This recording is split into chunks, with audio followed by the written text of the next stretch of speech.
first time in 313 days, the U.S. women's national team back on home soil, hosting Colombia at Exploria Stadium in Orlando. And Megan Rapinoe back on the pitch for the first time for the U.S. since March after taking some time off. She told us she has never been more rested in her entire career and says this team is in a really good place. With that, we say welcome to the Volkswagen pregame show alongside the Heather O'Reilly and Alexi Lawless. I'm Sarah Walsh. It is an important year for the U.S. women as the next few months are going to include the She Believes Cup here on Fox Sports, the tune-up for the Summer Olympics. But Heather, it is great to have the Stars and Stripes back in action again. I'm sure it's great for the players, but it's also great for me. Lex, I haven't seen you in so long. It's so good to see you again. Oh, thank you. No one said that to me in a long time. But in all seriousness, this team is back together doing what they love to do every day, and that's playing with some of the very best players in the world. Remember, they've been training on their own for most of the last, 7 months? So they're happy to be together. But today, there's a bit of a harsh reality. There is 9 players that are in the stands watching this team come out today that are not part of this game roster. So the drama is building for Vlatko Andonovski to put together his Olympic squad. Yeah, Andonovski has a really tough task ahead of him, Alexi. He's got to whittle this roster down to 18 by the time they go to the Olympics. Yeah, but he's also got an embarrassment of riches. Way back before you were probably even born, back in 1992, there was an Olympics in Barcelona. That's the U.S. nice men's basketball team, if you remember, the Dream Team, right? You had Bird and Magic and Jordan. And their legendary intra-squad scrimmages that they have. And this U.S. women's national team is a lot like that in that the camp situation that they have is often more competitive than, let's be honest, the majority of games that they are going to play, including probably the one here tonight. So what does Vlatko have to figure out? All right, so number one, 18-player roster. So are you bringing value? That competition that we're talking about just gets ratcheted up a whole nother notch. Number two, versatility. Can you play multiple positions like a Crystal Dunn or a Julie Ertz? That puts your value even more. And number three, fitness and age. You mentioned Megan Rapinoe. Megan Rapinoe at 35, Carly Lloyd at 38. 2 days of rest in the Olympics. So it's not necessarily that you're a great player. Are you a great player for the job at hand this summer? And that's really going to be interesting what this next 6 months is going to be about. Okay, he has 27 players in camp. He told us this week that tonight he is putting the best 11 right now to start tonight. So Heather, take us through the starting lineup. And this starting lineup is not a ton different than we've seen with Vlatko Andonovski in the past. Nair will find herself in goal. In front of her, Becky Sauerbrunn, newly minted, again, captain of the U.S. women's national team. Up front, we have Carly Lloyd and Megan Rapinoe finding time that they have not seen in a long time for the U.S., and all 3 of these players will be eager to score some goals tonight. It is time now for Match Day All Access, sponsored by Volkswagen, the presenting partner of U.S. Soccer. Here's the U.S. coach on his new captain just moments ago. So we did a lot of study, a lot of analysis on what would take for the captain for a player to be captain of the national team, and after everything that we looked into, it seems like Becky was the perfect fit to fulfill all the roles that the captains needs to fulfill, and all the qualities that the captain needs to possess. We had an opportunity to have a test run in Holland in the last camp, and Becky did an incredible job. So going forward, she will be the captain of the U.S. women's national team. Also doing an incredible job of Vlatko. What a beginning for him. A perfect 11-0. That is the best start in U.S. women's national team history. His win against the Netherlands in November broke a tie with Pia Sundhage. Alexi, as for the team that they're going to be facing tonight, take us through the Colombian lineup. Oh, Sarah, you know him. You love him. Nelson Abadia. He zigs and he zags. He's brought an all-domestic team here. Players that he has playing over in Spain are not available here, but he does have Catalina Usme, the 31-year-old forward. You might remember him from a few years ago, 2006 Olympics, when she scored 2 goals in the 2-2 tie with the U.S. Do you remember that one? Why do you got to bring up those times? Don't worry, you weren't involved, all right? You wash your hands of it. Also in goal, look, there's going to be plenty of opportunities to score. Sandra Sepulveda, the 32-year-old goalkeeper, she's been with Colombia over a decade in goal. Also, 9 teenagers on this roster, including Linda Caicedo, who's on the bench, 15 years old. We might see her come into the game, which would be something. Colombia has a tough task ahead of them, and that includes perhaps Catarina Macario, who could make her highly anticipated national team debut tonight. The 2-time Herman Trophy winner out of Stanford granted FIFA approval just last week to join the U.S. team. She was born in Brazil. She moved here at the age of 12. And oh, by the way, she also just signed with Lyon last week. Huge week for her. Kickoff against Colombia approaching.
Our coverage is presented by the Volkswagen Atlas Cross Sport as the #1 team in the world takes on Colombia tonight, riding a 32-game unbeaten streak. The U.S. women with plenty to look forward to in the next couple of years. Next month brings 3 more matches as part of the She Believes Cup. Then in the summer, they're going to head to Japan to take part in the Olympics. The Americans hoping to capture a record 5th gold medal. In July of 2022, the focus is going to shift to the CONCACAF Championship, a tournament that serves as qualifying for the following year's World Cup.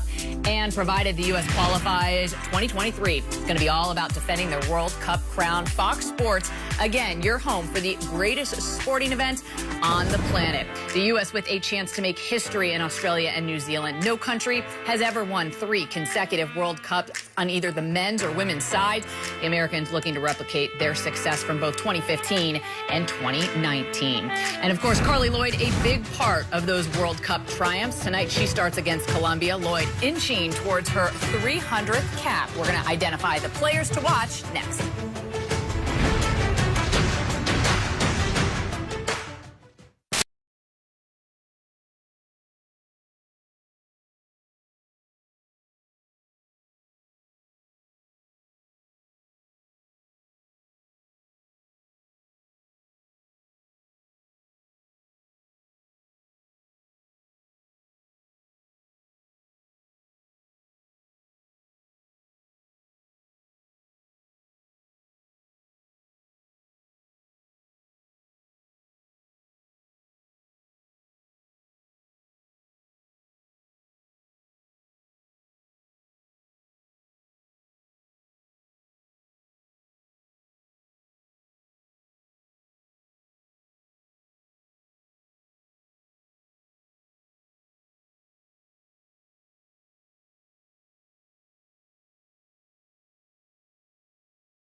The U.S. women return to the pitch tonight to take on Colombia. Julie Ertz back at Exploria Stadium, where she earned her 100th cap last March against England. You know, Vlatko Andonovski told us everyone came into this camp fit and ready, and the happier he said that makes him, the harder it also makes the job that he's got ahead of him cutting this roster down. Alexi, who are you watching tonight? Megan Rapinoe. You know, you're looking at arguably the most famous American soccer player in history, and certainly at this point, one of the most famous American athletes going right now for what she does on and off the field. But the platform that she has, that platform was created with her incredible ability on the field. And we haven't seen her in years. She's taken a year sabbatical, recharged the batteries in body and mind. So we'll see how she looks, because this sport waits for no one. Who do you like tonight? Well, the one player that I'm going to be watching isn't in the starting lineup, but it's that woman right there, Catarina Macario. She's already broken my heart once when UNC lost to her in Stanford in the NCAA final last year. Great player. As you spoke to earlier, Sarah, she just had a huge week signing with Lyon, getting the okay from FIFA to suit up with the women's national team. We can expect her to come off the bench tonight. She's great as a withdrawn forward, playing underneath, and she's dangerous getting behind. She can create chances, and she will tonight. Yeah, you mentioned the big things that have happened to her within the last week, and then tonight a national team debut. The U.S. women playing their first match of 2021 tonight. They're going to be back on our air next month when they take part in that She Believes Cup. Andonovski's side set to face Canada, Brazil, and Japan. All three games you can see live on FS1. The #1 team in the world ready to kick off against Colombia. The last time these two met, it was the 2016 Olympics. That one ended in a tie. We're going to see you at the half. JP Delacamera and Allie Wagner on the call next.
This match on FS1 is sponsored by Volkswagen, the presenting partner of U.S. Soccer.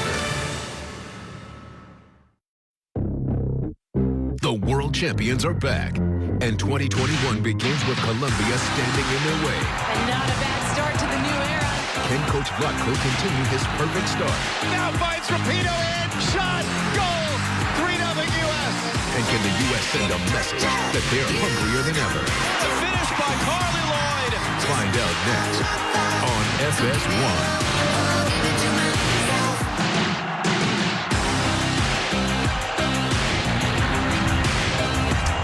The USA Women's National Team will open up their 37th year of competition with the first of two friendlies versus South American side Colombia from Exploria Stadium in Orlando, Florida, the home of the Orlando Pride of the NWSL and Orlando City SC of Major League Soccer. Teams are out of the tunnel. Julie Ertz, Megan Rapinoe wearing the Black Lives Matter jerseys today. On Martin Luther King Jr. Day, the U.S. Women's National Team will continue to express themselves in words and actions as they fight against racial injustice and racial inequality and fight for equality for all.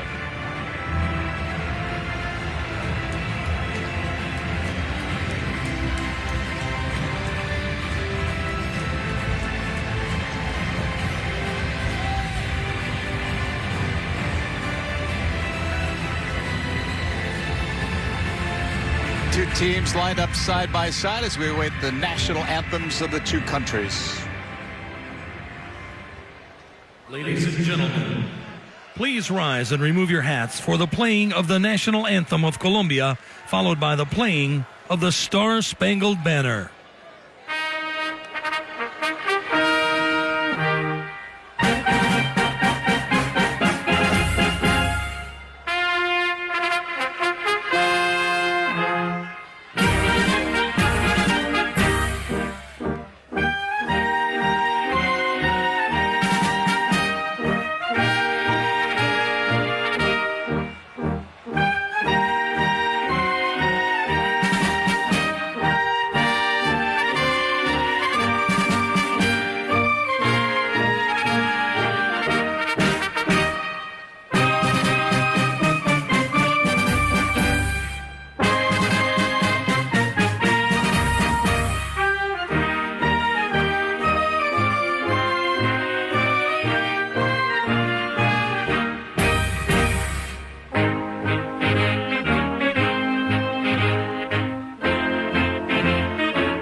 With Black Lives Matter on the front of their jerseys. The USA women are getting ready to take on Colombia. It's the first time in their long existence that they've opened up a calendar year playing against a South American team.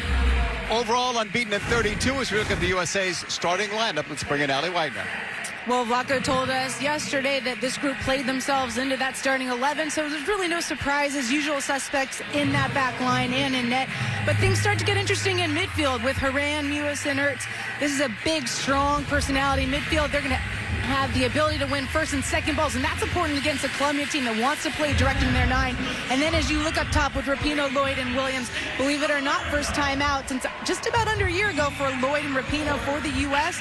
And on that right side with Lynn Williams, she has earned 6 starts out of 12 under Vlaco. She led the team in assists last year, and I think it's going to be important for her tonight to drive in line and play that cutback ball against a Colombian side that is likely to sit back deep and get pinned in. And you look at experience for U.S., it's a relatively unexperienced Colombian side, especially in that back line. 2 players getting their first start, and that's in the right back position, Ibarguen, and in the right center back position, Karabali. They're going to have their hands full with Rapinoe, Haran, and Dunn, who likes to get forward. In midfield, no typical 6 for them. They've slid in Caro, but Uzme, as Alexi touched on, is a key player for them. She leads this team in goals, and she's going to be one of their key outlets, along with Romero, to break pressure from this U.S. press. Very experienced officiating crew led by Karen Abt, NWSL referee. She is from Colorado. You have Katie Nesbitt as the AR1, 2020 MLS AR of the Year, along with Brooke Mayo and Danielle Chesky. Allie, what about some keys? What do we look for tonight? Well, look, I think there's going to be a lot to pay attention to. Under Vlaco and Amnoski, we've seen the evolution of the 10s and how they can impact the game and the build-out, getting that seam too. They're going to be responsible to change the point against the Colombian side that really likes to squeeze the game vertically and activate in that final third if they can pin Colombia back. Set-piece execution is going to be huge because Colombia is very aggressive. I think the U.S. will win a lot of set pieces in dangerous areas, and that's where they have advantages. With the 9, Colombia likes to find them. U.S. can eliminate that person's influence, and then the pressure schemes. How do they go from their mid-block into a high press and put Colombia under? It's Catalina Usme, the captain of Colombia, and as we mentioned earlier, the new captain, Becky Sauerbrunn. U.S. has had a trio of captains before, but right now, it's just one, and it is Sauerbrunn.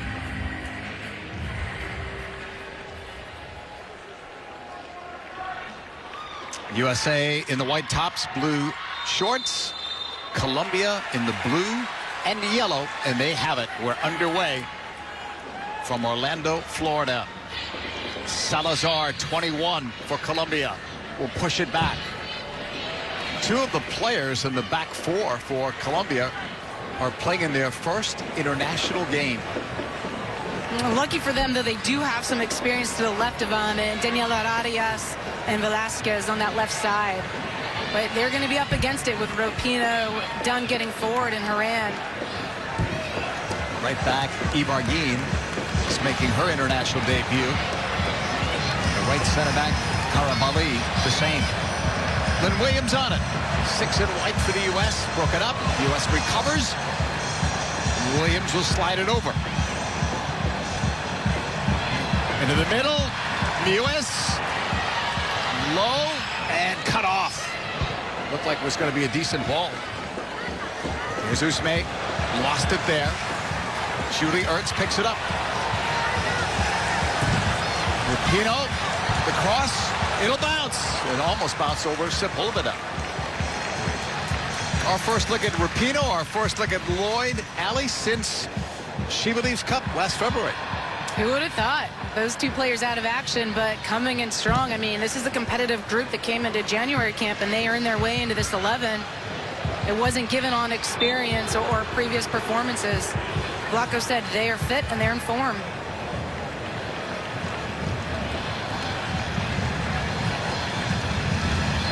Here in the second minute, that's Abby Dahlkemper. Her next club team will be Manchester City. She'll leave after the game sometime Friday, the second game against Colombia. They'll come back to the experienced Sepulveda, who's been on 4 big tournament rosters. 2 World Cups, 2 Olympics.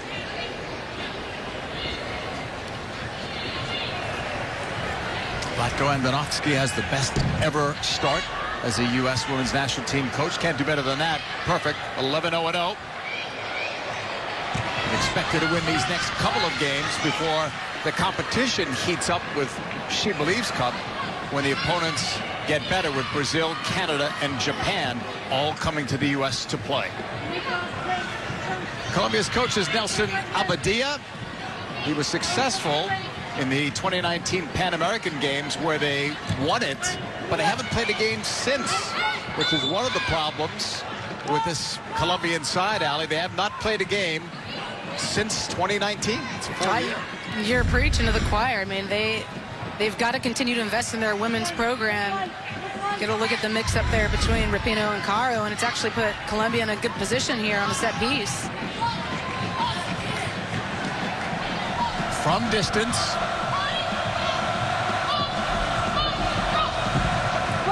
The left foot passed in. It's loose in the box. And they've got contact in there. USA will have it. Usme scored on a couple of free kicks in the 2016 Olympics, so she's always a threat, but that time she was looking for someone else. And a bunch of them offside when that ball was sent in. Yeah.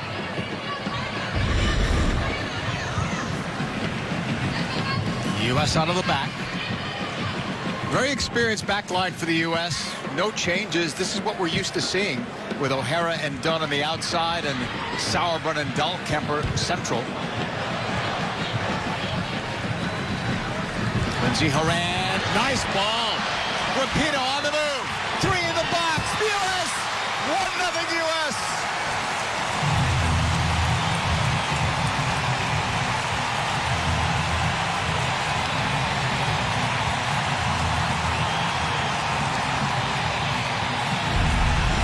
It's really just a walking goal. There's a ton of space out there. First of all, the diagonal ball into the 10 is so important from the U.S. They've been working on that. Horan gets herself faced up and then lays a nice ball Rapinoe can run onto, has plenty of time to be able to pick her head up and find the run of Sam Mewis, just arriving late in the box with no marker on her. Really training ground stuff here for the U.S., and it's a lot of space. If you give the U.S. players that much time on the ball, they are going to pick you apart with efficiency. And it's a perfect look at it. For Samatha Mewis, her 19th international goal. Assist going to Lindsey Horan and Megan Rapinoe on this left side. It is Robledo sending it inside, and now it's headed away by Dunn. Horan will pick it back up.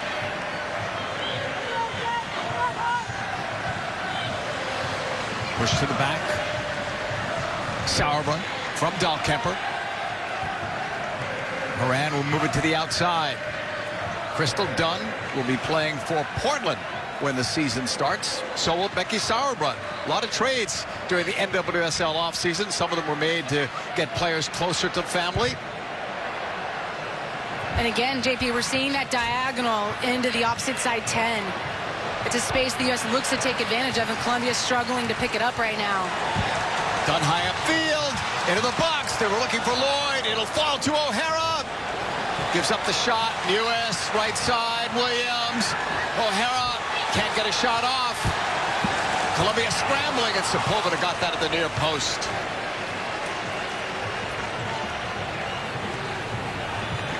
That was a scramble in front. It's already bad enough that Colombia's given up an early goal, Ali, but for their sake, they can't afford to give up 2 quick ones this early. No, and it's going to take a lot of discipline. If the U.S. does get into those situations, into those positions around the 18, they have to stay with the players and mark up in the box, because the cutback ball is on against Colombia, at least in the games that I've seen. Look at this from U.S. to Williams. And Sepulveda anticipated that well.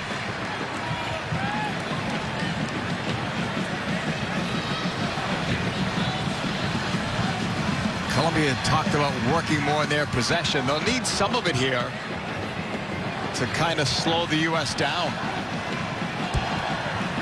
Well, it's early, but already, JP, you're noticing that they are taking their time trying to slow the game down when they do have possession. But now can they keep it? Nope. U.S. won it. They try to counter quickly. Williams slotting it through. Carly Lloyd.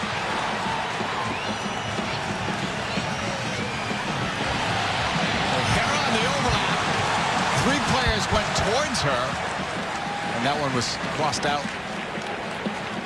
O'Hara also has a new team. She'll play for the Washington Spirit when the NWSL season starts again. They expect to start their season in May, but first they'll have another Challenge Cup scheduled for April.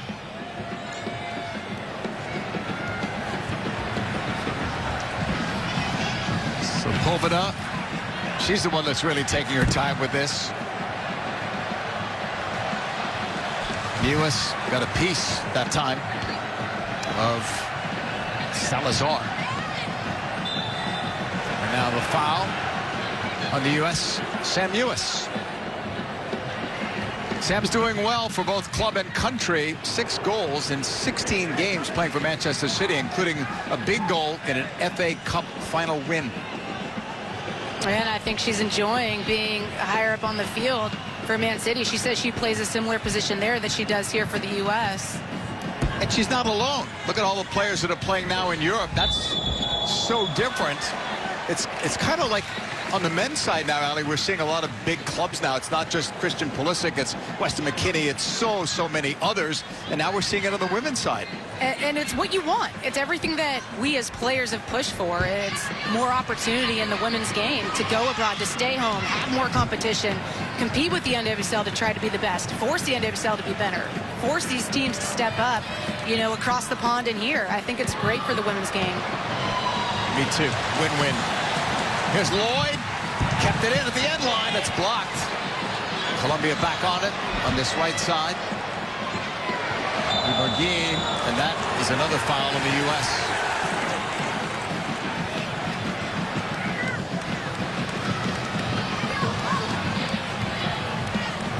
They call it the other way. Foul on Pavi.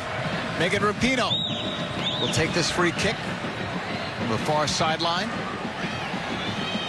I really think the U.S. has advantages on set pieces against Colombia. They've got the height advantage. You can just see right there, Sam Mewis, even Kelly O'Hara is taller than her mark. And they have the ability to lose them. Rapinoe will launch this one. The header right at goal.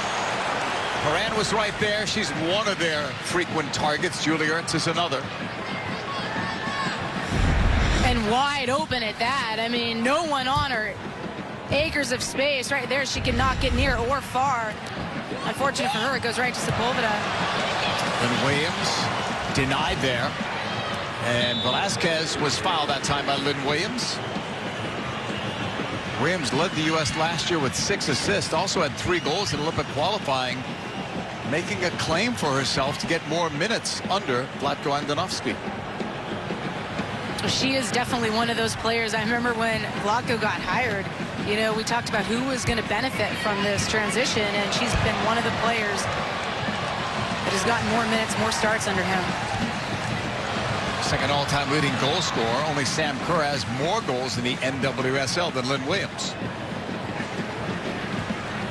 A 1-0 lead for the United States over Colombia here in the 11th minute. Limited capacity. You can see fans in the stands wearing masks. We're told that they could sell no more than 4,000 tickets in this 25,000-plus facility. Dahlkemper will push it across to Sauerbrunn. Return, got it from Horan. Intended for Mewis, cut off. Salazar dropping it back. Velasquez, oh, that's dangerous. Picked off, too fancy there. Cleared by Colombia. Ibarguen. Lost it to Horan. Good work by Lindsey Horan coming back.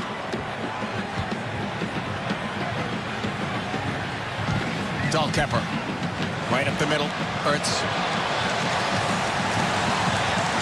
Dunn. Left sideline. Rapinoe. Back for Crystal Dunn. Mewis, that was too easy. Wide open. Now they pick her up. A really good regain shape from the U.S. With Kelly O'Hara pinched in, she's able to win that back, albeit not for long.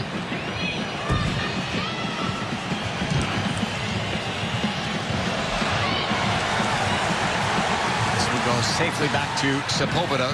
Daniela Arias lets it go.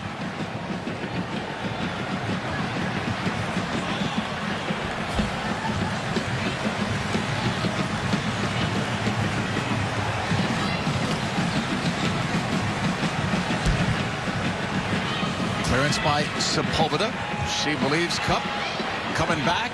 It'll be on our air. Blanco and Nalowski's side set to face Canada, Brazil, and Japan. You can catch all 3 matches live on FS1. It all starts February the 18th. Lloyd was looking for that ball, almost got to her. Ooh, hard challenge from O'Hara. Still down is Velasquez. Play continues. Ball moved to the left sideline. Slips it to Rapinoe, pulling it back. Help is coming. It's done. Right-footed shot too high.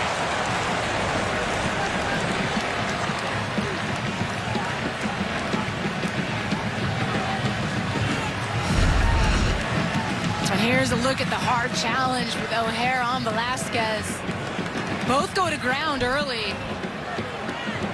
And then Velasquez maybe selling it a bit. Let's bring in Dr. Joe Magnick, Fox Sports Rules analyst. Yeah. What'd you think, Doc? Aggressive challenge? Well, when you see 2 players go to the ground early like that, it's tough to call a foul on either one of them. But from an officiating point of view, in the middle of the field there, trying to keep the game under control, I'd like to see a free kick given, and I think the USA deserved one there as well. Thank you, Doctor. Here's Williams shooting it. Saved by Sepulveda. That was big. Keeping the scoreline still respectable at 1-0 down for Colombia. O'Hara, nice cut. They're converging on her. Now the header stopped by Sepulveda. That's 2 headers that have been right at Sepulveda, that time by Lloyd. And that's one of the things that Carly Lloyd brings as your 9. Strong presence in the box on service from wide areas.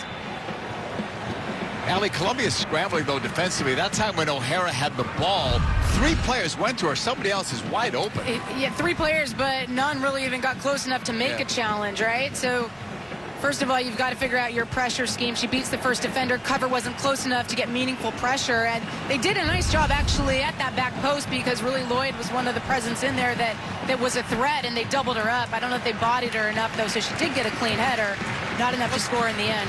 Let's talk Carly Lloyd. She's 38. She'll be 39 when the Olympics comes. But is she like, she's the most fittest player, certainly from that age, right? Is she like a Tom Brady? Like everyone marvels at her. She still looks like much younger. Okay, again, she's an Aaron Rodgers to me, all right? You can say Tom Brady, I'm a it's Brady tomato, guy, tomato. so. I am Rodgers. All right. All day, every day. Yeah. But, you know, I've never seen her look so fit. She posted some photos on Instagram, and, I mean, she was jacked.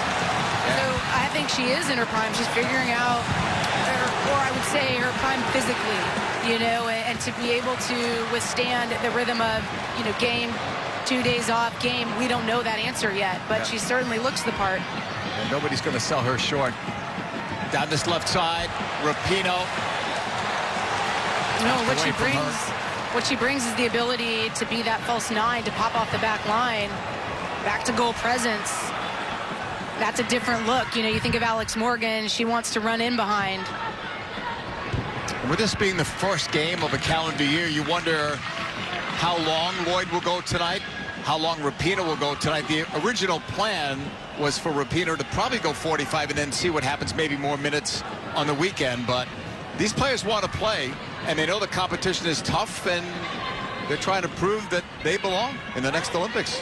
Shorter roster, tough cuts coming up. No matter who gets cut, right? No matter who gets cut. Exactly. And the reality is you don't want to give any other players a sniff. You don't want to open that door. Because, you know, the age factor will go against you. The idea that this team wants to develop for the next World Cup, you know, all of that factors into the decision that ultimately goes into that Olympic roster.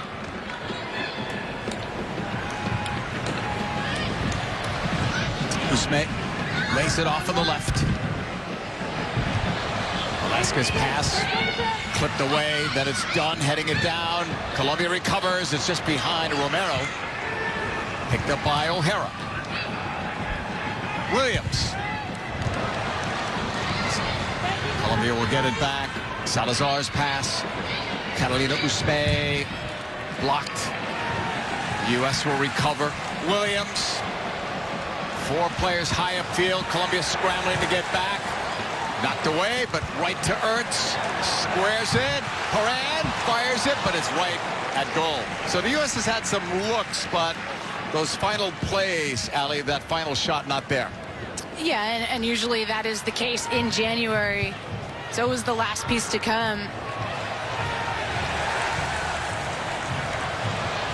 Horan towards Rapinoe's side. Megan.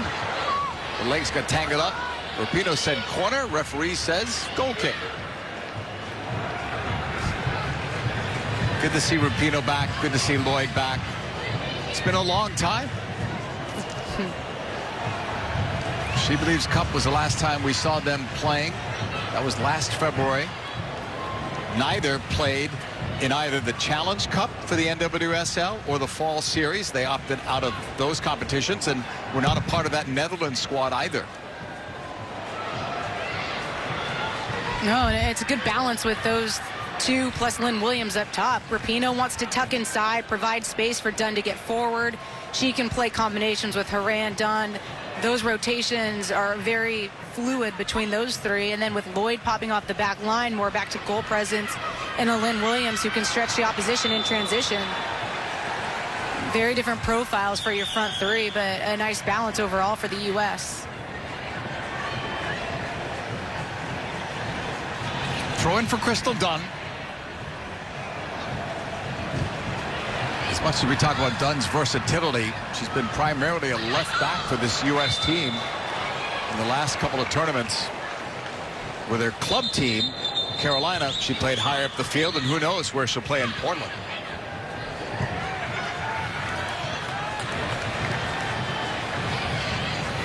Sauerbrunn for Horan. Another player plays for the Portland Thorns. Headed forward, Mewis on the move. Sam Mewis getting it, the cross. Far post, Rapinoe chasing it down. It's going to be out for a corner. Last touch by Ibarguen.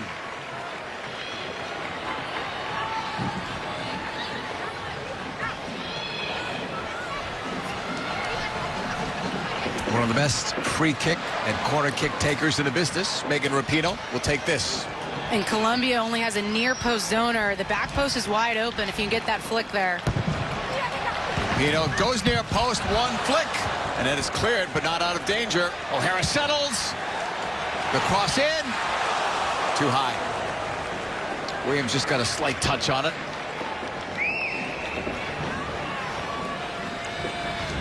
Sepulveda again will manage the clock a little bit here. Ali, what's your takeaway of the first 20 minutes? That Sepulveda might have the most touches of anyone on the Colombian side. I mean, look, I think Colombia hasn't figured out their pressure scheme. I think it's been too easy for the U.S. to dictate proceedings, you know, but the U.S. right now is just finding their way around the 18. It hasn't been as efficient as I'm sure Vlaco or the team would like. You know, from the flip side with Colombia, I was excited to see the young Robledo on the left side, but she hasn't had much of the ball. Usme's had no impact. And those are players that they need to have the ball in order to relieve some of the pressure the U.S. is going to put them under. This coach, Nelson Abadia, came in a bit shorthanded, using only domestic players. It's not a part of the international window. So at least 4 starters are out, and then 4 other players not dressing tonight. They didn't test positive for COVID, but they were kept out for precautionary reasons. They had some low-risk contact with a staff person who did test positive. If these players test negative, we're told that they could play on Friday in that second game. But better to be safe than sorry, so the 4 players were kept out. That obviously didn't help Colombia's chances tonight.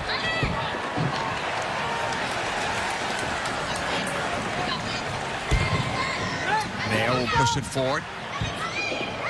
Here's a look at what the U.S. has coming up. Could be a busy summer, even before the Olympics, Ali. She believes Cup will be big, and then these are just the FIFA windows. They could schedule a game like this or 2 on their own. And the challenge might be to find opponents. Here's the clip on Dunn from behind. She does so well just to cut across the recovery path of Pavi. That earns her the foul. But it does slow down the U.S.'s transition. And the first booking goes to Pavi. U.S. will have a free kick. 23rd minute, a 1-0 lead on a goal by Sam Mewis. Her 19th international goal came early in the 5th minute. And right after that, the U.S. had 2 or 3 other chances, but put shots right at Sepulveda. Battle for the ball, far sideline. Colombia will come away. Cotto escaped and then got fouled. Foul on Lindsay Horan, who was tied last year for most goals on the team with 7 with Kristen Press, and 6 of those goals came in Olympic qualifying. She had a great tournament. Press, one of those absent, along with Tobin Heath and Alex Morgan. Morgan out due to COVID-19 protocols. Expected back soon. Tobin Heath and Kristen Press stayed back home. Their teams were playing in some games. They did not have to come because it's not an international window. Here's O'Hara. The cross. Oh, 2 players were kind of waiting for that. Let the other one take it, and neither one got it. That's the unselfish attitude, right? Let somebody else. Somebody else had a better go at it. Nobody did. Open is Robledo. She admitted to having some nerves yesterday. Don't know if she knew she'd be in the starting 11 or not when she said it, but she said she's looking at this game as an opportunity against the mighty U.S. But in fairness to Robledo, Allie, they don't have much possession, so it's hard for her to get the ball. No, and that was one of the keys to the game from their coach, Nelson. Bad spot for a foul there against the U.S. That's Pavi, too, and she's already got a yellow. She gets a bit of a warning from Karen Apt. And here's a good look at it. Rapinoe just shifts that across her body. Really smart play. Pavi bites. And this was one of the things coming into the match that was a red flag for me for Colombia, is the ability of the U.S. to draw fouls, but Colombia to willingly concede them in these dangerous areas. And Horan was wide open on the last one. We'll see if anyone picks her up this time around.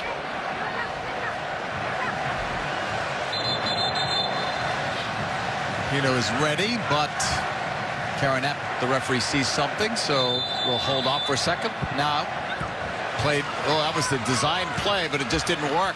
Wasn't executed, but Dunn was open. So we're all expecting that long ball, Allie, off the free kick, and we got the short one. Yeah, and look, I mean, those are decisions that the players have the freedom to make. I think against a Colombian side, you can take advantage of the height advantage you have. But if this is about growing towards the future, I can see why you might try to play one of those different free kick wrinkles. Mewis. Sauerbrunn. Abby Dahlkemper. Here's the USA captain on it. Wide left.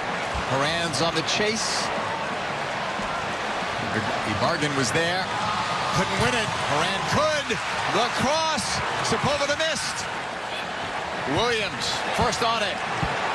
Flick in front. Colombia needed to do a better job on the clearance. O'Hara kept it alive for Williams. Back to O'Hara. Near the end line. She'll bring it out. Dahlkemper. Big cross. Header by Lloyd. Again, though, right at Sepulveda.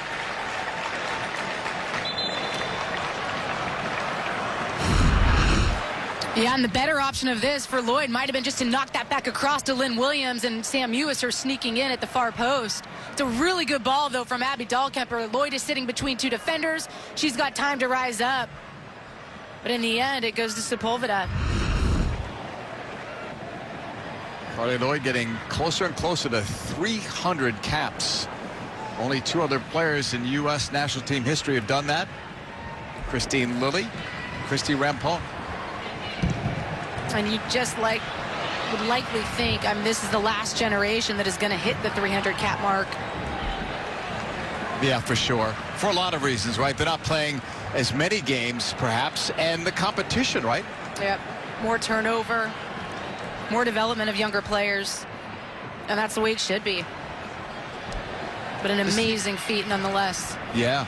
This team was used to playing since 2009, averaging about 22 or so games a year. So 9 games last year was nothing for them, but it's 9 more than Colombia played. That's the difference. Even in a down year, the U.S. got to play some games. Granted, a lot of those were early until COVID struck big, struck hard. Rapinoe, the pass inside. They're looking for Lloyd. He was taken down. Catalina Usme. U.S. pressure. Immediately they win it back. And that's what they've been doing pretty much all night. As soon as they lose it, they fight to get it back.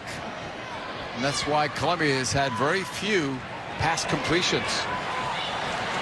Nice move. Rapinoe, low shot. Off the post.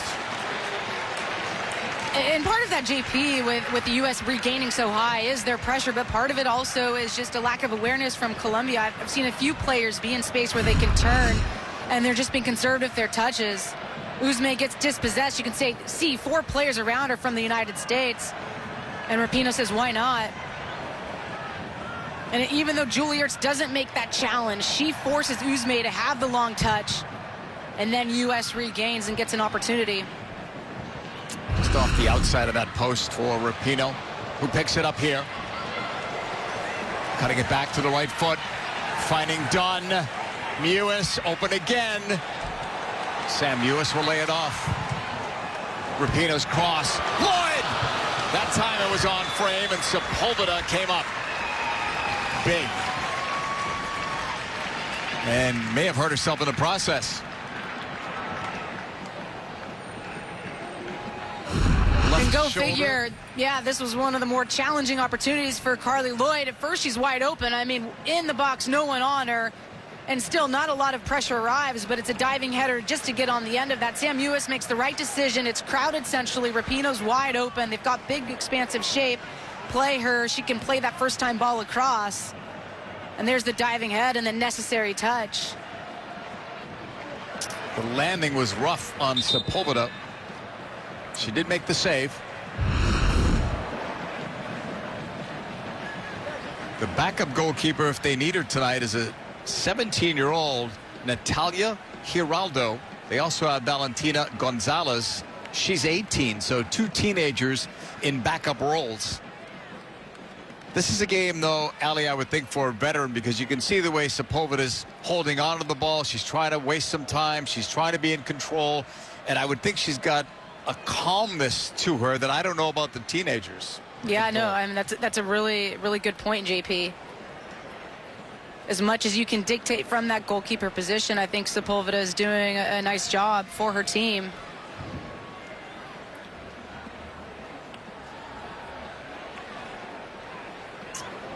U.S. only has 1 goal. It's a nice one from Sam Mewis, her 19th international goal, and it came very early, Ali, for the U.S. It really did, and you can see how much space Rapinoe had to run onto that ball. And then Sam Mewis alone in the 18. Simple ball laid across, and then just open the foot up and slide that one home. 2 perfect passes, one from Horan, the second one from Rapinoe. And that's what the U.S. can do to you. Under tremendous amounts of pressure, but if you don't even put a whiff of pressure on them, it's all the much easier for them. And that's just a challenge for Colombia. This team, like you said, JP, they haven't even played since 2019. They had 10 days of training coming into this match. Nelson Abadia spoke to us yesterday, talked about the culture, the style of play that he wants his team to have, and his players seem to back that up, that they know how they want to play, and now they obviously need reps, though, Ali. You can train all you want, but in this case, they're only getting 10 days, but you got to have some games. Right, and they talked about developing their league from within Colombia as well. And they've got that going. That's a plus. They want to make that stronger, and they've got some players playing abroad too. That helps. They're again not here with them tonight. Crossed by Horan.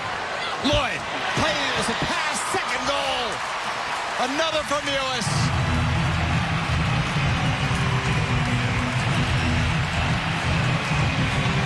To another U.S.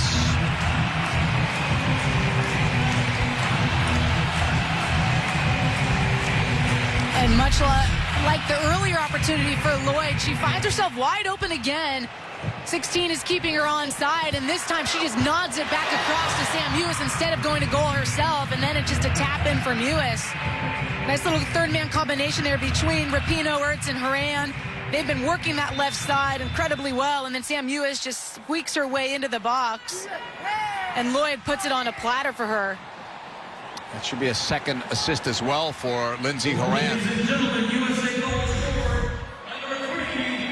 So Mewis comes up big again with her 20th international goal. And what did she tell us yesterday, JP? She said, I want to work on my final pass and my final shot selection. I think she'll be happy, 2-0, 33 minutes in. She scored 4 goals in Olympic qualifying with 2 two-goal games. She has another 2-goal game. We're only in the first half. Williams. High cross. Headed, but not out. Settled by Rapinoe. Has Horan. Edge of the box. Low ball in is blocked. Colombia trying to move it out. That was too dangerous. Too sloppy. Mewis got it and then lost it. At this point, if you're Colombia, why not just launch a ball to get it out of there? Well, it's interesting. I mean, when I've watched them play in the past, they usually do try to pinpoint that 9 with more direct play and then run off of her. We're playing right into the USA's path, though, the way they're going. Here's Williams. O'Hara. A sliding tackle there. And then it's knocked out for a throw-in. I mean, when the short passing game is not working, Ali, why not try to find another option and then get settled defensively? 2 things. Balance is always key, to your point. But I also think, you know, if this is something Colombia's trying to work on and that's possessing out of tremendous amount of pressure, it could bode well for them in the future. 2 players involved in that. Neither one gets called for a foul. Played forward by Salazar. Cotto. She had a player open. U.S. back on the front foot. Julie Ertz. Sam Mewis. U.S. Soccer Player of the Year last year. Williams blocked. Right to Williams. Right to Mewis. That's blocked by Sepulveda. Rapinoe. And that's wide.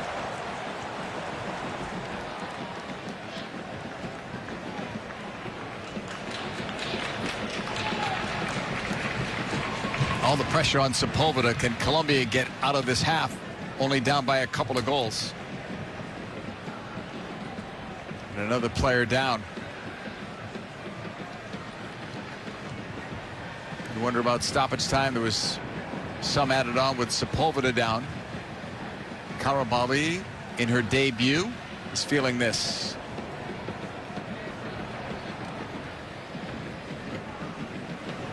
Karabali is 23 years of age, so that's not that young for a first cap. Ibarguen is only 18, getting her first cap tonight.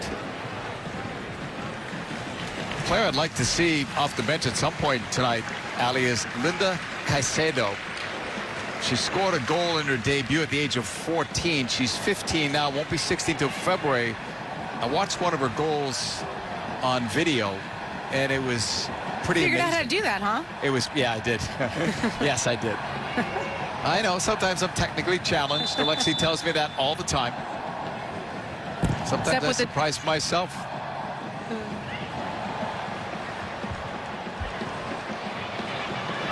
Looking to go forward for one of the rare times is Colombia. Robledo's pass. Usme. It was too risky for Romero. The U.S. is able to get it. There was a whistle before it.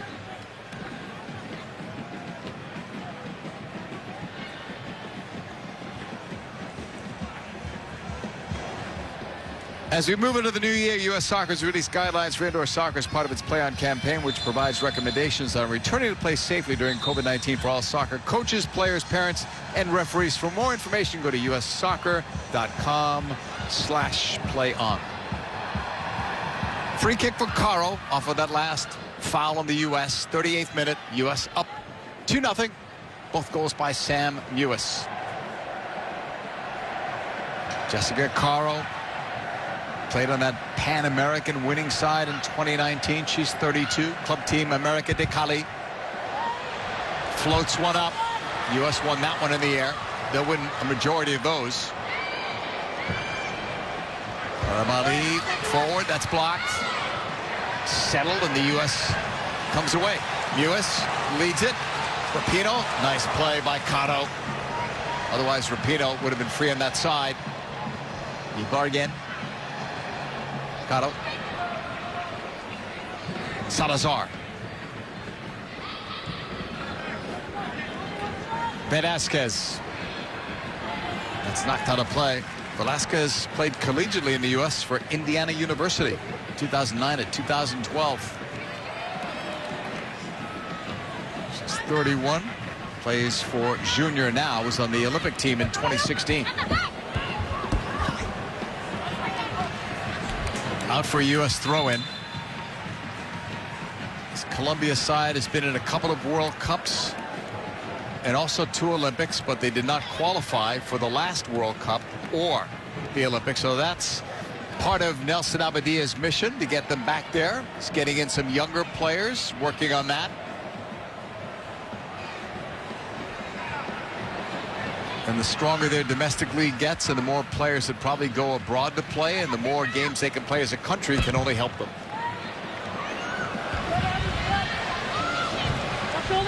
The Usme pass. Robledo. First touch failed there. Mewis on the move. 40th minute. Foul from behind. Romero will also be booked. Second yellow card. Both to Colombia.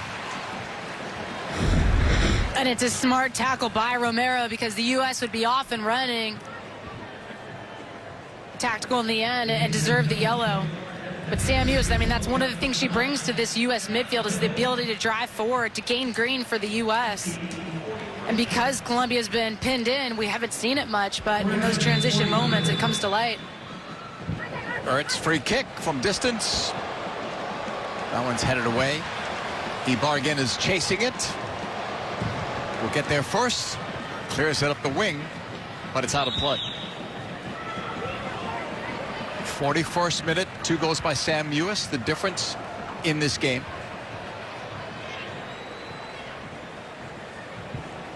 The Sauerbrunn pass for Dahlkemper. Dahlkemper led the team last year in minutes played. Also led them during the World Cup in terms of field players. Possession lopsided in the USA's favor. Rapinoe. O'Hara was calling for it. Finally gets to her. Williams. O'Hara. Ertz. Haran. A lot of touches in small spaces there for the U.S. And again, they win it back. Mewis, this time out wide. The turn by Haran, slotting it in. Lloyd looking to move. It's loose. And Sepulveda has it somewhere.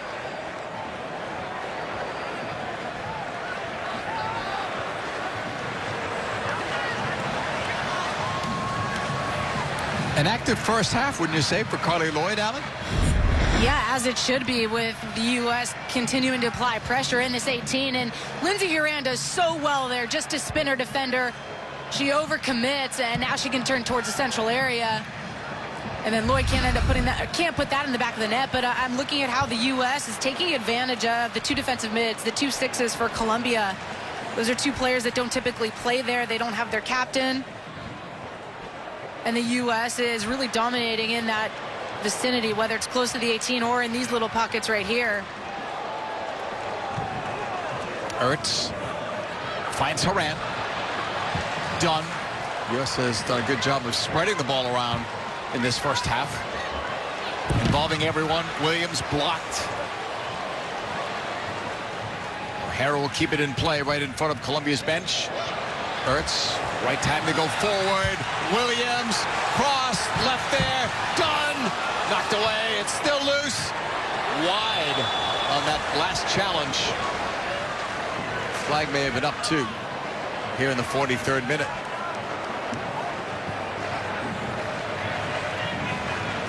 U.S. gets close again.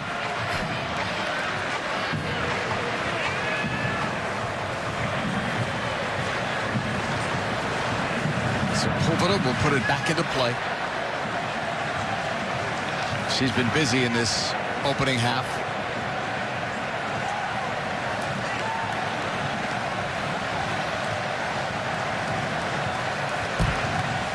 Off her left foot. Off Lloyd. Salazar gets away from traffic. That was well done. Salazar pass ahead. Usme, and it's behind Velasquez. Samatha was going to come off her line, changed her mind, but no harm done.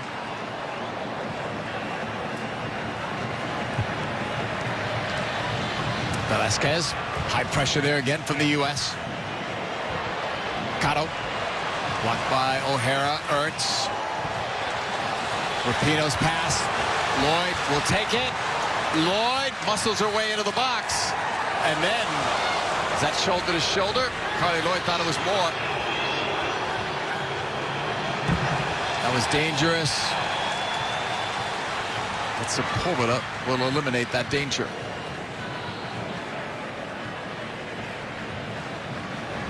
Cardi's going to ask the referee why that was not a penalty kick. Well, the U.S. did well to regain it. Rapinoe was more central. She's the one who ended up finding Lloyd, and then you could see the bump from Karabali. I wouldn't give it. In this game, I wouldn't give it in a World Cup final. What you said it would not in a World Cup final? I would not. Okay. Well, that's pretty clear then, I would say. That's emphatic. Ertz. Give and go didn't work. Mewis. We're in stoppage time. 2-0 U.S. lead as Crystal Dunn has it.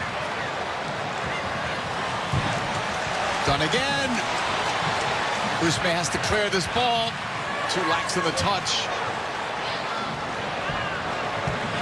U.S. continuing to spread it around. It's Ertz wide. O'Hara.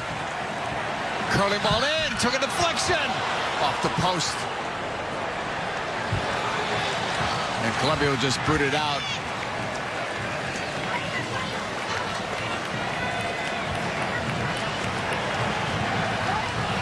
Ertz with a throw-in. Getting it back from Mewis, and then Mewis was cut off there. Then Williams. Ball stays in play. Usme.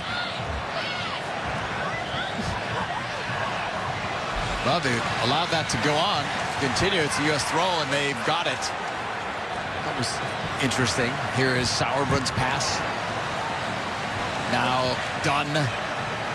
Dunn continues to run. Broken up and then cleared away. First half coming to a close, Ali, as Colombia takes off on his right side.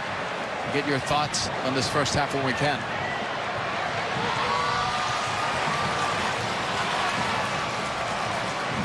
Pino on it. How have they looked? I think it's what we expected. I think this U.S. is dominating Colombia. I think they've actually been really dominant on that left side. As it floats over there now to Rapinoe. Combination of her, Horan, and Dunn. I mean, they're having their way with those young first cappers on the back line. The rotations are confusing them. End line for Horan, and that should be it. That is it. First half is coming to a close. Sam Mewis, the star, one of the stars with 2 goals. Lindsey Horan, by our count anyway, has both assists of the goals. Rapinoe with an assist and Lloyd as well. Sarah Walsh, Heather O'Reilly, and Alexi Lallis in studio when we come back.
A beautiful evening in Orlando and a pretty start for the United States in their first match of the year, up 2-0 on Colombia here at the break. We welcome you back inside our studios here in Los Angeles. Sarah Walsh alongside Heather O'Reilly and Alexi Lallis. Let's take a look at how the scoring got started for the U.S. team. Their first match of 2021 didn't take very long for them to find in the back of the net, Alexi. Look, we can preface these highlights by saying that Colombia is not a great team, but it doesn't take anything away from the beauty of this goal. How about this? Wonderful timing and composure. Look at this. Bring this down. Just wait, just wait, just wait. Moran just puts it perfectly through. Now everything slows down for Megan Rapinoe. She just puts it right on a platter for Mewis to finish it. Oh, so pretty, so pretty. The goal celebration, Heather O'Reilly says, needs some little work still. Needs some work, but it's only January. They got a long time to get that right. The second goal also came down this left-hand side, this time with Lindsey Horan popping out, playing a nice ball across. Carly Lloyd makes the unselfish and tactically smart decision to knot it across the frame of the goal. When you do that, good things happen. the tower of power. Sam Mewis is there to nod at home. Yeah, what we're not seeing is plenty of close calls, some almost goals that happened in this first half. And those were the pretty finishes, but we want to point out, especially you wanted to show how some of these are getting started, specifically the things that Abby Dahlkemper's doing. Well, Colombia's not putting a ton of pressure on these U.S. players, but one player in particular that's staying very poised and making the correct choices with her possession is Abby Dahlkemper. This is how the goal gets started. She had a lot of entry balls into midfield, which breaks the lines for Colombia and allows the U.S. to maintain possession. Here she is seeing Lynn Williams pop into that pocket and then get Kelly O'Hara in behind. And Becky Sauerbrunn and Abby Dahlkemper, although not a difficult outing for them today, are really doing a great job setting play. Biggest takeaway from this first half, Alexi? I mean, everybody was good and did what they needed to do. I do think that Lynn Williams at times looked a little uncomfortable in that wide type of position that she takes up, but that would be nitpicking. And you know, in general, they're doing exactly what they need to do. The year's still young. Yeah, You're exactly. saying to get to the nitpicking. Someone that's looked very comfortable, Sam Mewis, on target twice tonight. This was her first goal as the U.S. opened their account in 2021. The Americans cruising against Colombia. Second half still to come.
Imagine if Chris, as a kid, was never given a baseball, Shannon a helmet, or a football. Big Poppy, a bat. What if there were no cleats for heaven? How many future stars will never shine if they don't have the equipment to play with? Access to sports and play has been limited, but you can help keep our kids in the game. Text PLAY to the number on your screen and help us restore play. Heather O'Reilly starring that. What made you get involved with that initiative? Well, guys, we all know that this is a really challenging time across our country and the world, but the mental health of young people, of young athletes, cannot be underappreciated. All the physical benefits that come from playing a game, the mental, the social, this is all really important to children, and it's so fantastic to see a campaign like this committing to making sure that they get the gear that they need to keep playing. By the way, that enthusiasm we saw when Heather scored that goal, that's what she does when the show's over. Every night when she walks off the set. Same amount of enthusiasm out of here. The U.S. women playing their first match of 2021. They've got a 2-0 halftime lead over Colombia. The second 45 minutes coming up next.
FS1's coverage is sponsored by Volkswagen, the presenting partner of U.S. Soccer. The U.S. women back on our air next month when they take part in the She Believes Cup. All 3 games live here on FS1. Tonight, the U.S. facing Colombia. JP and Allie have the second half call. Thank you, Sarah. Well, Allie, we were hearing before that we would see Macario at some point and that Rapinoe would probably only play 45. That's happening. What do you think about the impending debut of Catarina Macario? I'm excited. I mean, this is a player that we've all hoped would be sanctioned by FIFA to come into the U.S. team. And look, I saw her play a ton at Stanford. She's got a great ability in the center of the park. So I'm curious, with Pito coming out, does that actually mean that things shift around? Because I would have thought a Sophia Smith would have been the likely replacement for Rapinoe. Macario usually a 10 or maybe a false 9. We'll see if the U.S. alters things a bit. But this is a player that is really, really crafty around the 18, someone that can open things up. I think what the U.S. did well on the 2 goals they scored in the first half was they made that extra pass. So Macario is a player that will make that extra pass. Macario is a player that can break down the opposition when it is tight in and around the 18. So I like the sub, and I'm curious to see how she handles it. She looks like she's ready to go, doesn't she? Yeah. She's had an interesting, 10 days or so? We already knew she had her citizenship, but she needed the FIFA clearance. She did get that. The team wasn't sure when she was going to get it. Then she decides to turn professional, signs with Lyon, and tonight she will make her international debut. Talked about a week to remember.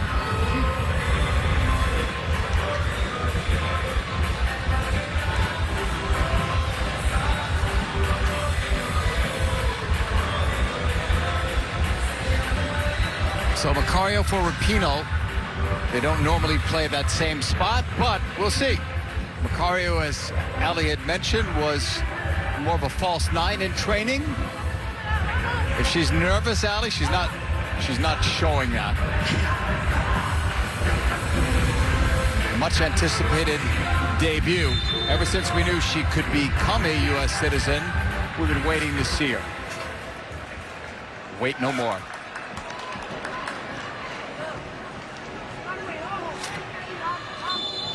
Colombia have also made a change, we're told, but we'll get that for you in a moment. As the second half is underway with the U.S. leading by a 2-0 score. Looking to add to it, and a penalty. With Horan going down. Tough way to start the second half for Colombia. And not a surprise. I mean, the U.S. has done this since World Cup, since pre-World Cup, where they go direct off the kickoff. They get the flick. They've got the runners now, and Lindsey Horan, she gets the touch before, again, the young player Carabali. Sam Mewis looking for the hat trick. She's had a few 2-goal games in her career. Looking for a 3-goal game with this against Sepulveda. Mewis, hat trick.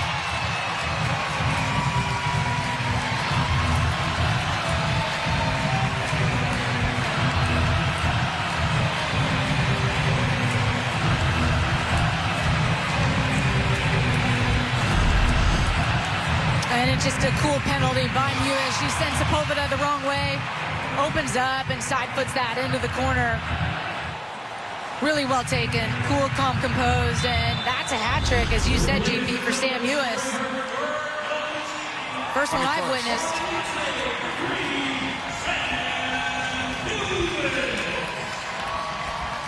Awful.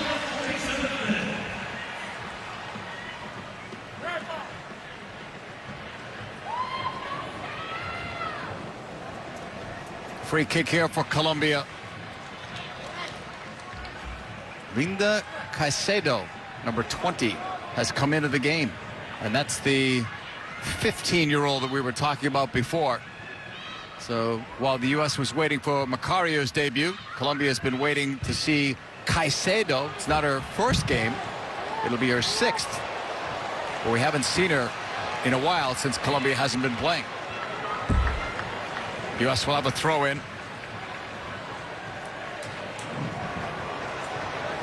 Romero, the player that left, was one of 2 players on a yellow card. Pavi's the other.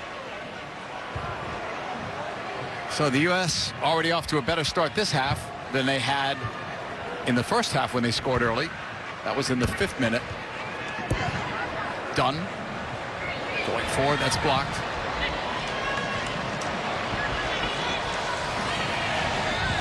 No fouls given there. Cotto. And Usme couldn't control it. All the way back to Sepulveda. If you're keeping score at home, I was giving Horan a couple of assists, but I'm going by MLS rules. I apologize for that. No second assists. But she has had a hand in the first 2 goals, and her play led to her 3rd goal for Sam Mewis. So she's been a big factor, but she won't show up yet on the score sheet. Here's Horan. Macario. Couple of touches, a little confidence here. Macario thinking about it. And now plays it wide. Lindsey Horan. The cross. Headed it way in a bad spot right at the middle. O'Hara kept it alive. Shot blocked. It'll be a USA corner kick.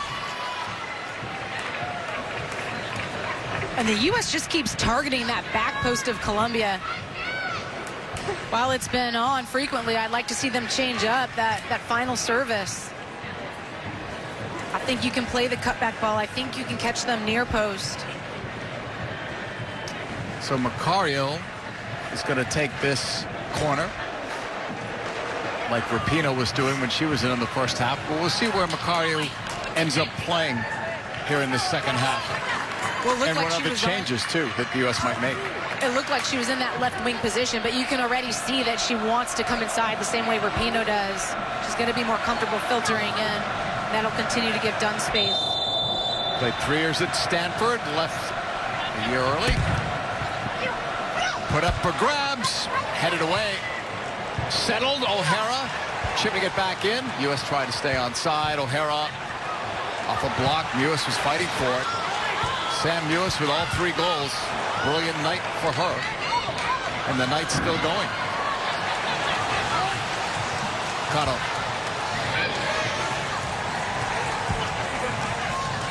By the way, in this international friendly, you can use as many as 6 subs, and we would think that both teams will probably get to that.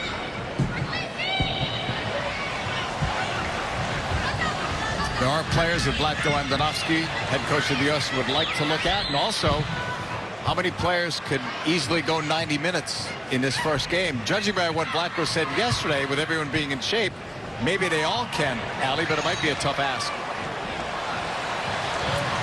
Ertz. Williams. No need to risk it this early in the year. Horan pulling it back.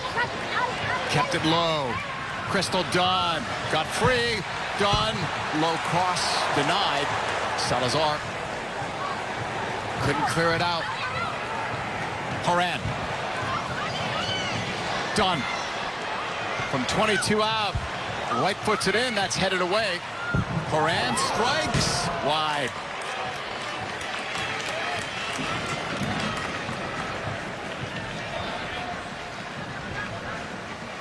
U.S. with that 3-0 lead. They made just that one change at halftime, as did Colombia.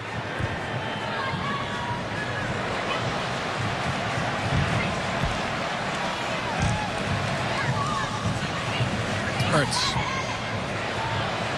27 in this camp roster, but they're only dressing 18 for each of these 2 games. So 9 players sitting out tonight for the U.S. Here's Williams. Blocked. Macario fights for it. Still loose, blocked by Mewis. Macario.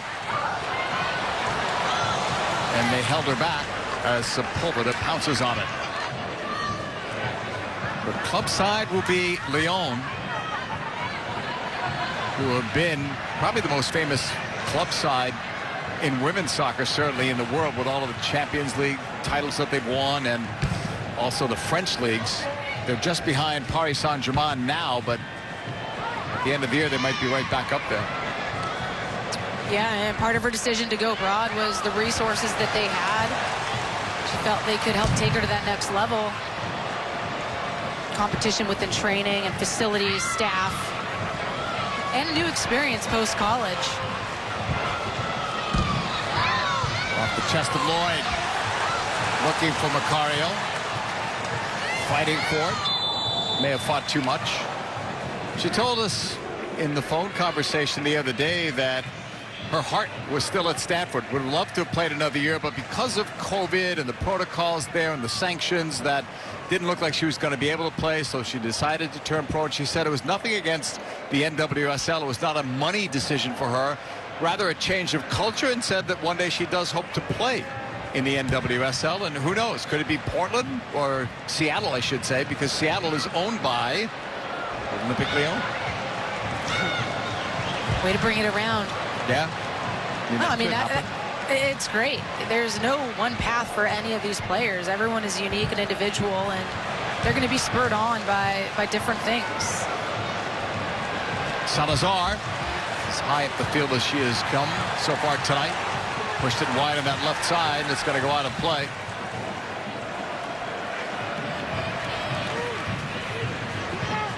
Throw in here for Colombia.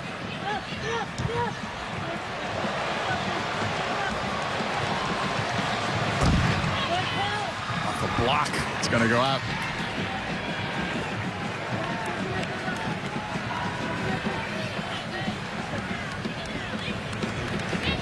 See Nancy Acosta out there. She was not given as a sub, so we'll have to check on that. 23 for Colombia. Off a block there. Headed forward towards Lloyd. That was Acosta on that challenge. USA will have it again. O'Hara will go back the other way. It's been a quiet night as expected for Listenaire. The ball's hardly been deep in U.S. territory.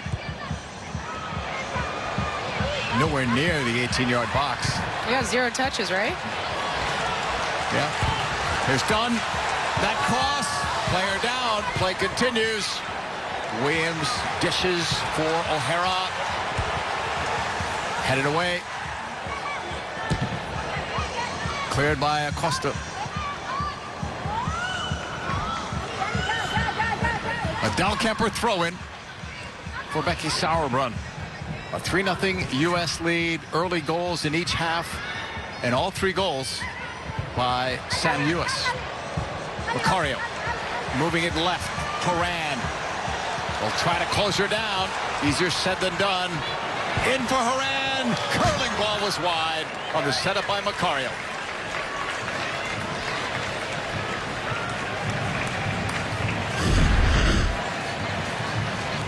And this was just a few minutes ago. It's a nice ball in by Dunn, and you can see Lloyd goes to ground there. I think she's marked by Arias.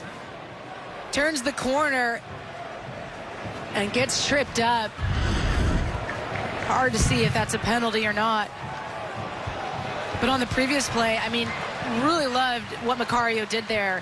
She talked about when you go to the professional level, one of the first things that has to change is speed of play, speed of thought. She got the ball wide open in space, no pressure on it, but she took one touch and quickly pinged it wide where she knew Horan had pulled out because she had come inside. And that kind of ball movement is really important against a side that may be sitting in these deeper blocks, and it makes it better or more easy to break down if you can move that ball quickly. And then she ends up getting the ball back, and they get an opportunity in the 18. She is Brazilian-born, now a USA citizen, and not maybe just the future of this team, but she could be the present soon.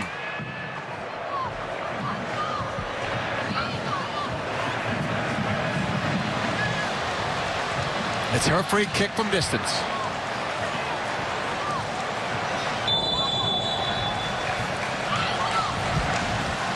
They'll go short.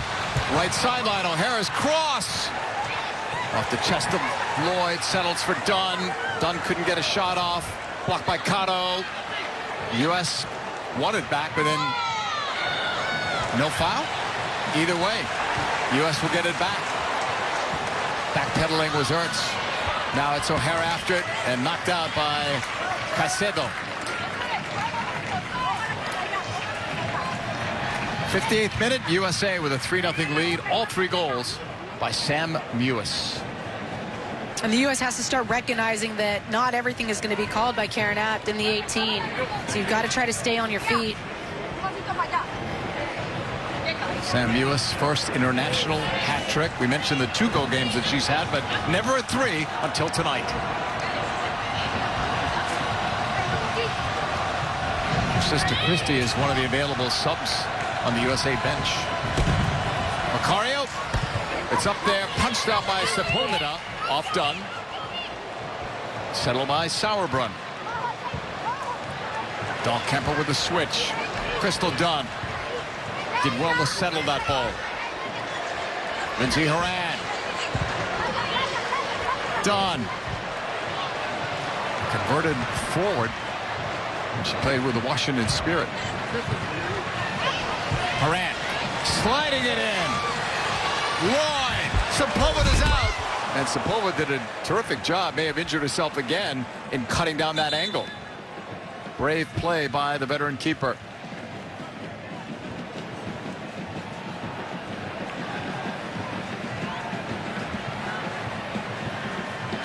Down for about the 3rd time tonight. And it's Horan again who's playing that slip ball into the half space. It's so good. Well weighted. And Lloyd just can't turn the corner.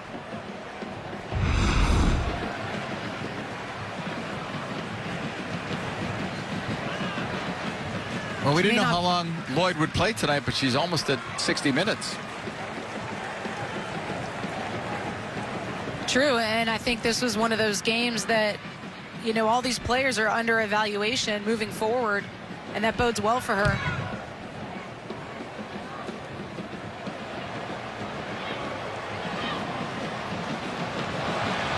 Off Dunn in the air. A bargain was battling for it.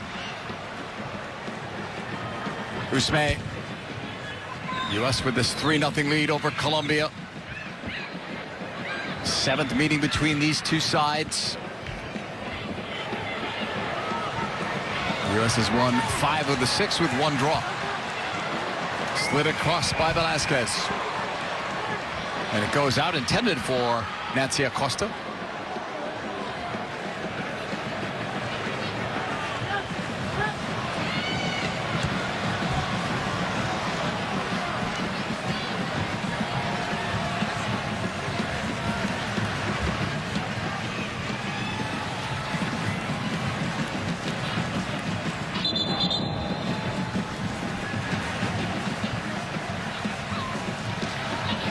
Acosta throw in. Velasquez battles. First corner for Colombia. And Usme, the veteran, will take it. And we'll see if this becomes a transition moment for the U.S. Although it looks like Colombia's holding 3 back.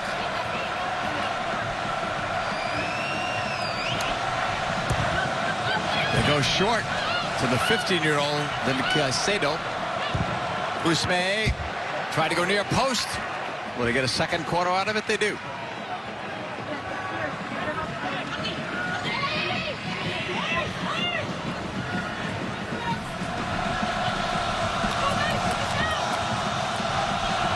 Carolina Usme.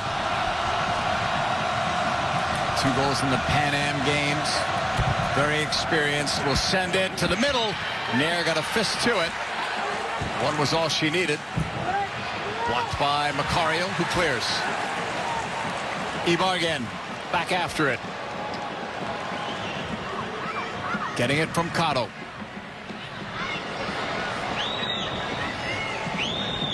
And now all the way back towards Sepulveda. Cotto playing a little bit deeper now, maybe to try to get some possession for her side.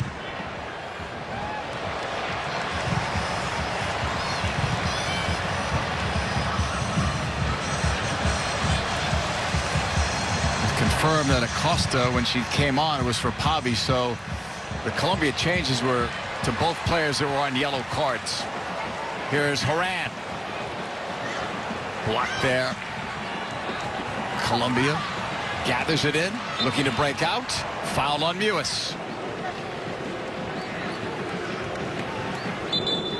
We're going to see some changes now for the U.S. Another Mewis is coming in, Kristie Mewis.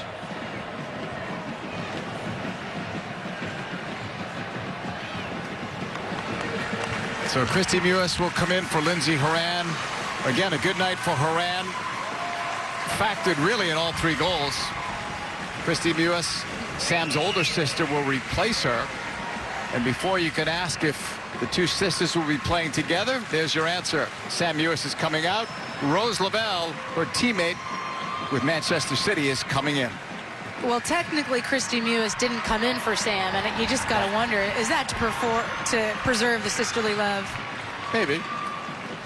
But what a night it was for Sam Mewis.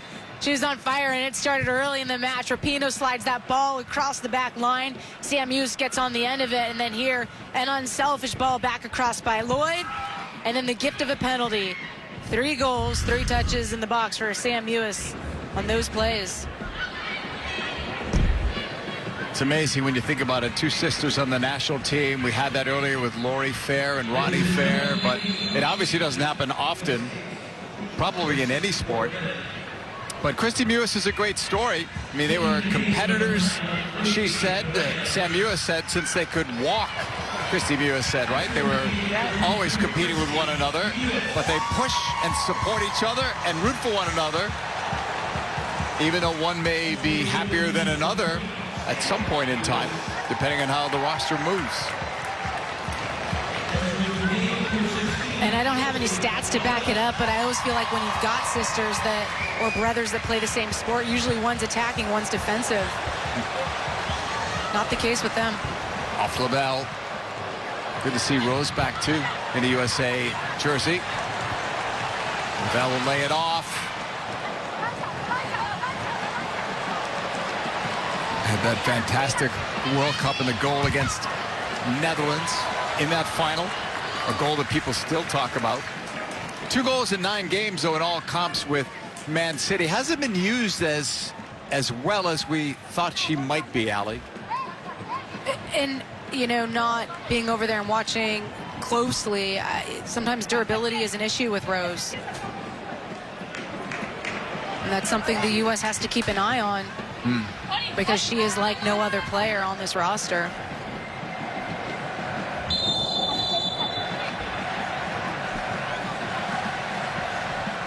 U.S. corner.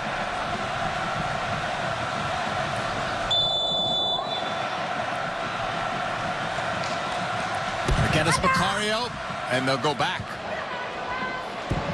Del Kemper drives in. Lloyd right at goal. You know, on another night, Carly might have 3 goals, Allie. Yeah, I think she's going to be frustrated again. I mean, Dahlkemper has been on point with her services tonight. That's one of the reasons they're going to utilize her on these set pieces. She brings that ball down nicely because it wasn't that clean from Macario topping up on her. And now she's got to ping this to the back post. Lloyd just sitting on it, waiting on it. Difficult ball, though, to redirect and get enough power and beat Sepulveda. That might have been another one that you could knock back across the frame and gift it to a teammate. Another change. Reyes for Salazar. So another young player coming on, 18-year-old Maria Camila Reyes, plays for Llaneros in Colombia. And I like this player. I think she's got really good feet in tight spots. Usually more of an attacking player than where Salazar has been playing. So we'll see if she slides into that 6 role or if things move around in the center park.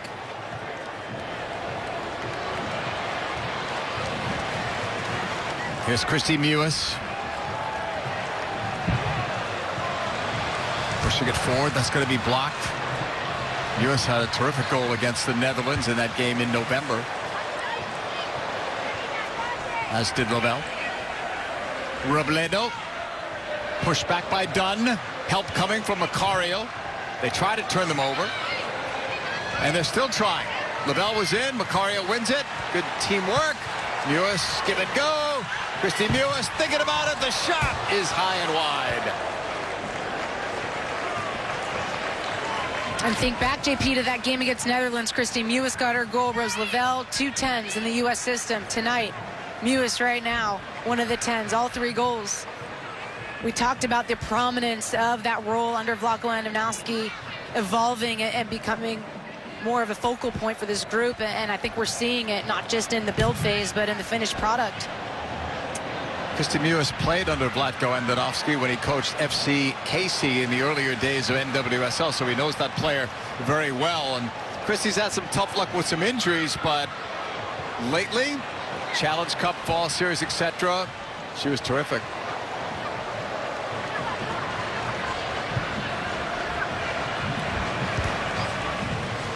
Robledo.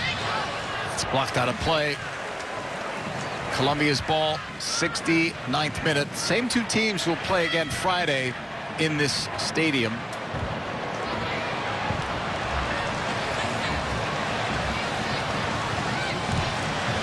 Lavelle for Ertz.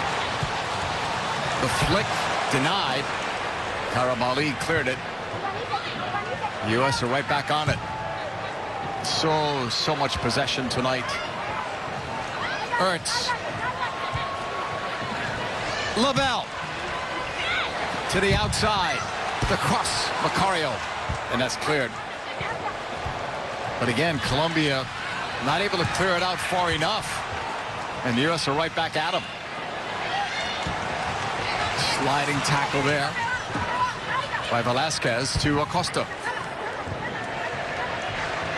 Linda Caicedo loses there. Ertz with a pickup. It does look like minute.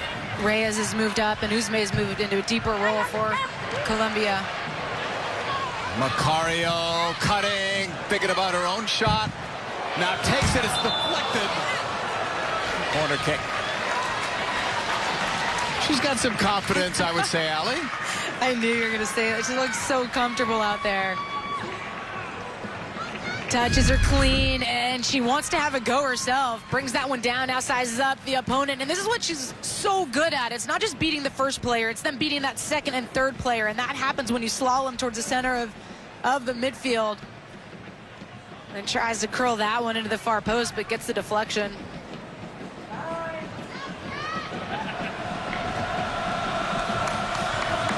She'll get some minutes tonight, assuming she doesn't come out. She'll get 45 here, and who knows?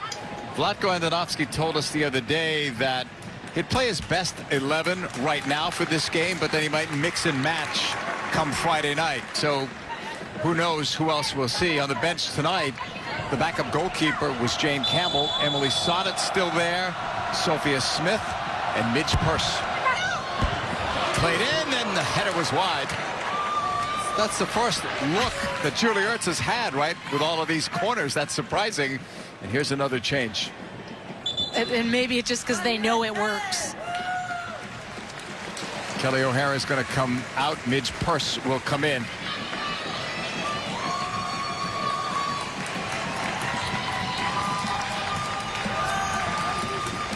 And now we've got Dunn's number up in Sonnet, so it'll be a double switch. So Dunn is out. Purse is in.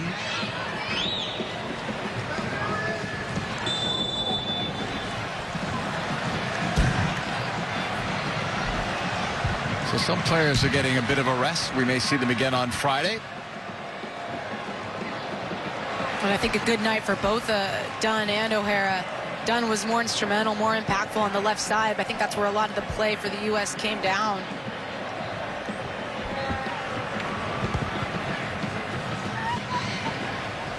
Sonnet. So let's see where these players play. Sonnet can play wide or centrally. They could also change formation if they wanted to, but Purse is either really a right back or playing higher upfield.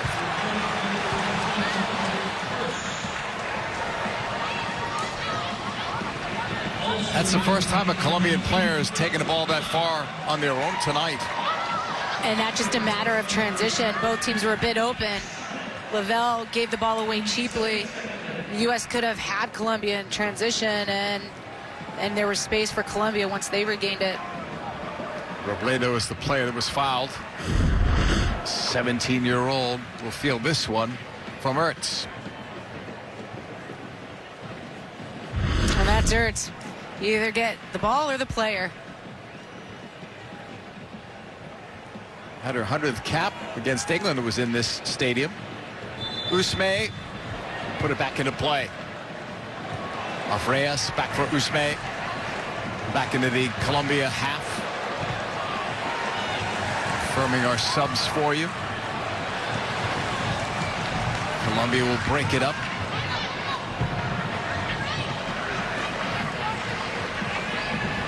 He bargains pass. She'll get it back from Robledo. Reyes, Robledo. U.S. back on it, but heavy touch. Throw-in for Colombia. And even though it's a heavy touch by her, I want to know how many times she has won the ball for the U.S. in midfield today. I mean, the regain she's had, she makes it look so effortless.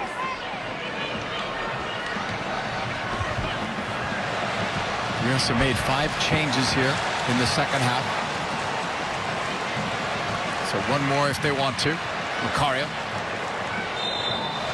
draws the foul. Free kick, U.S. 75th minute, first of 2 games against Colombia. Sauerbrunn pass goes across. Vidal Kemper. Sauerbrunn.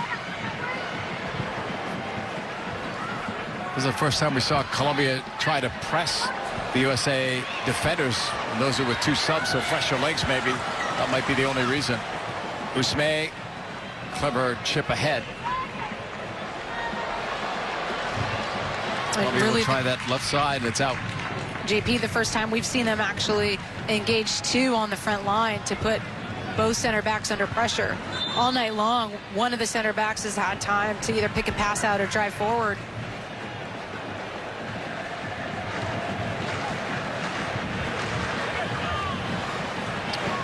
Guerra is going to be coming in for Velázquez for Colombia.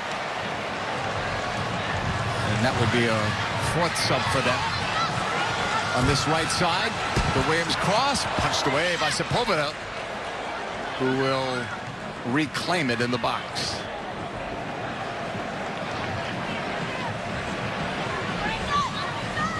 She's been the busiest player for Colombia for sure.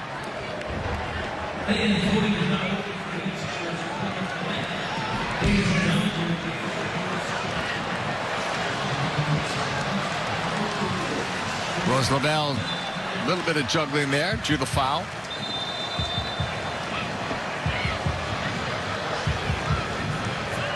Colombia wants to sub, but it's not happening yet, and now it will.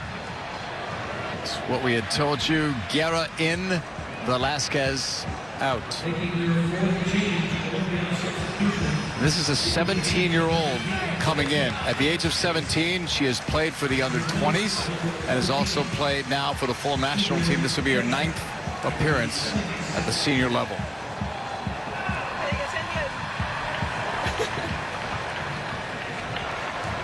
She gets to play against the #1 ranked team in the world, the U.S.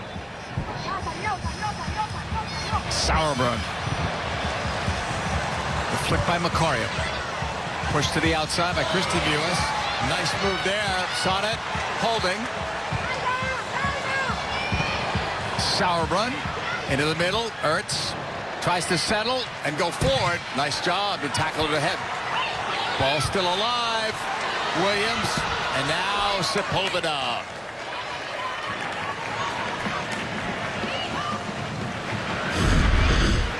And everyone's just having more fun when Macario's on the pitch. Sonnet just saying adios to Robledo. Suckers are in. Goes around. A little more flair out of everyone. I'm telling you, Macario. Side out of Haran. It's catchy. I like it. 78th minute. If you're just joining us, U.S. with a 3-0 lead over Colombia. All 3 goals by Sam Mewis, who has since been subbed out. One in the 5th minute, one in the 33rd. And a penalty kick she converted in the 47th minute to complete her first ever international hat trick. Ball out for a Colombia throw-in. And there is Sam. A job well done. Had a great World Cup and has really not looked back since, Allie. I know. Think back to when she was hardly utilized under Jill Ellis. Made a last push, I would say, as we headed towards that World Cup, and as you said, hasn't looked back. Yeah. At one point, she was really not an automatic selection. I know it's a crowded midfield, but she's as close to automatic as there is, I would think.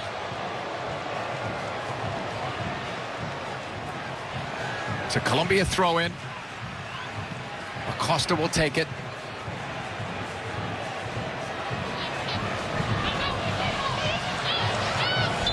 Guerra. And it's going to be a goal kick.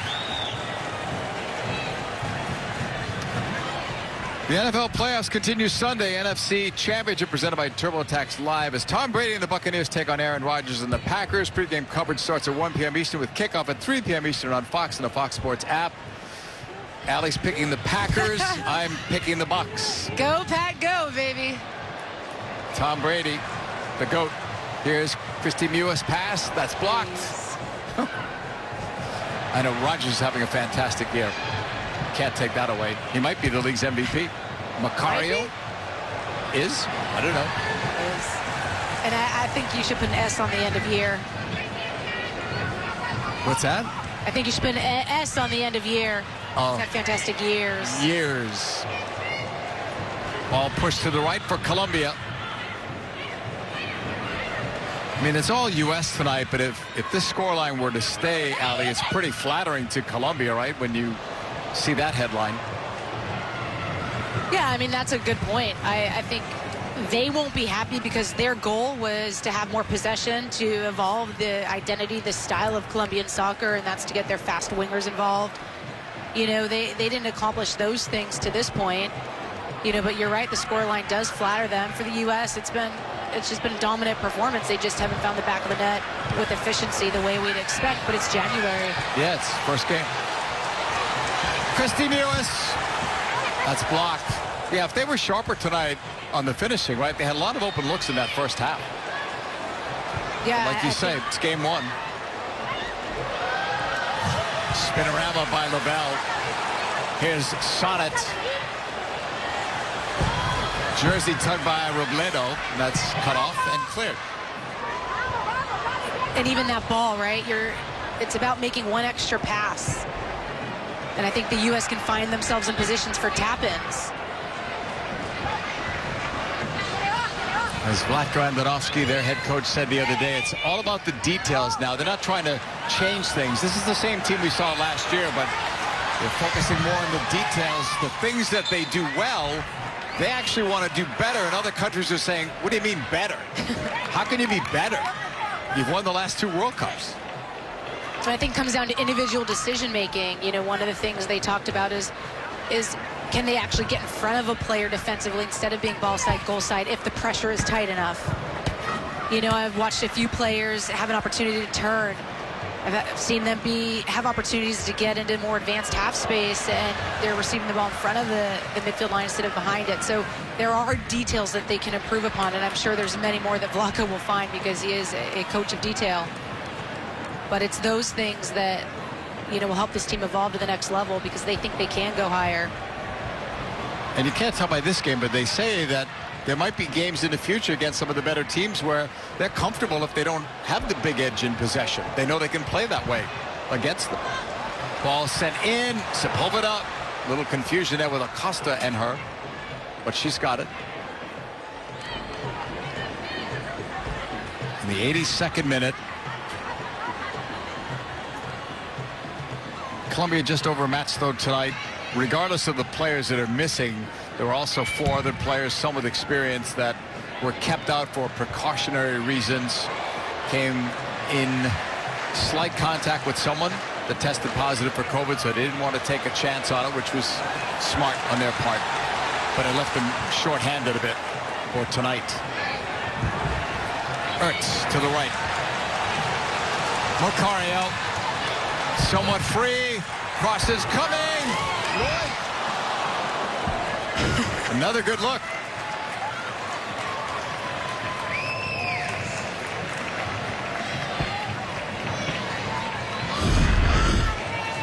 And how good has Ertz been? I mean, she's the one who lays that ball out for Purse, who's getting forward from that right back position, Not a lot of pressure coming. Time to pick up her head. And again, finding that back post. Carly Lloyd has been there all night on just about every service, having difficulty connecting and finding a goal of her own. A lot of these services coming in, though, aren't whipped. There's not a lot of drive on them, and it's more difficult to get power back towards the frame. Well, unless they make a late sub, she may get to go 90 here in her first game since the She Believes Cup. Robledo. 84th minute, left it off. Usme. Colombia's had a bit more possession here in the second half, maybe the last 15 to 20 minutes or so, but not able to do much with it. Get up. Blocked by Ertz. Lavelle. Foul on Colombia. Foul on Daniela Arias. She's been in the trenches tonight.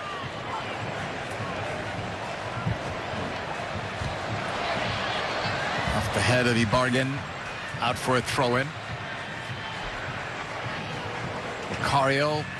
Is she going to take it or give it up to Sonnet? She'll give it to Emily Sonnet. Sauerbrunn.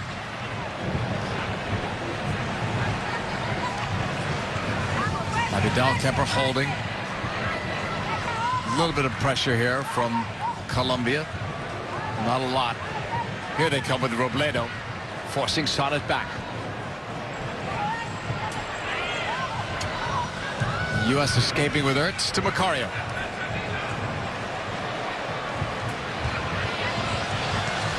Left side open.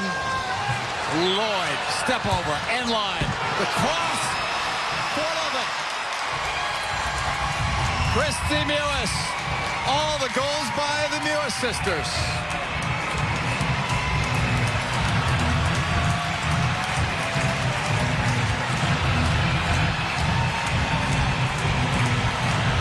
The third international goal. And it's a really good rotation from the U.S. Ertz found Macario had pinched in, and Kristie Mewis had floated towards that 9 spot with Lloyd pulling wide. You can see the massive channel she created by that run, bending towards the touch line, and then beats the first defender, finds the near post, and it pulled back. It's that cutback ball that was on as all the Colombians had retreated towards the goal, and Kristie Mewis finds herself wide open at the top of the 6, and that ball comes right to her favored left foot. And she's able to near post Sepulveda, who had been good all night but couldn't make a play on that one.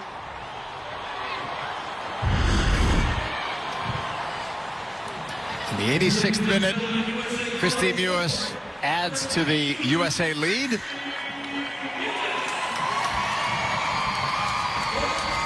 That's her biggest fan right there, Sam Mewis. You know, as Sarah Walsh said in the pregame remarks, right, as happy as Vlatko Andonovski can be at how well the U.S. is playing, it's going to make his job more challenging in terms of cutting players. Some very good players are not going to be on the Olympic team. I don't think anyone feels that sorry for him. Yeah, that's true. You'd rather have that, right? You'd Right? rather have the Yes. you'd rather have the excess of talent, but it is going to be difficult. It really is. It really is. I think this will be probably the most difficult roster to pick since I can remember. Remember, it's 23 at the World Cup, 18 for Olympics, and if you just took the 23 from the last World Cup and eliminated 5, that's one thing, but that means you'd be adding no other players. Anybody else you add, you'd have to subtract. Did you take calculus? No. I was never good at math, but that one I figured Nailed, out. Yeah. That was easy. Lloyd tried to leave it for Mewis. Caro. Robledo. Look at the effort there. Carly Lloyd is fighting. This is the 88th minute, and she's fighting there defensively to win that ball. Ball pushed ahead. U.S. trying to keep it there. And again, they beat that pressure. Kristie Mewis. Club team, the Houston Dash. Now it's played forward. There's Macario. Flags up.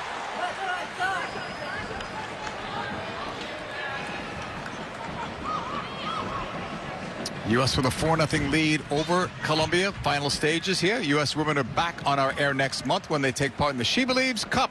Vlatko Andonovski's side is set to face Canada, Brazil, and Japan. You can catch all 3 U.S. matches live in FS1 starting on February 18th. Don't know what the lineups are going to look like, Allie, but, you know, Christine Sinclair, all-time leading goal scorer, still playing for Canada. They'll have a new coach as well. Be a lot of new coaches popping up in the women's game. We saw Phil Neville was coaching England. He was going to leave. He's going to coach Great Britain in the Olympics, but today named head coach of Inter Miami. We wish him well. You and I got to work with him when he coached the England women. Robledo leaving because there was blood on the leg. Netherlands coach is leaving to coach England. There's other moves. Pia Sundhage still around, but coaching Brazil. It's a coaching carousel.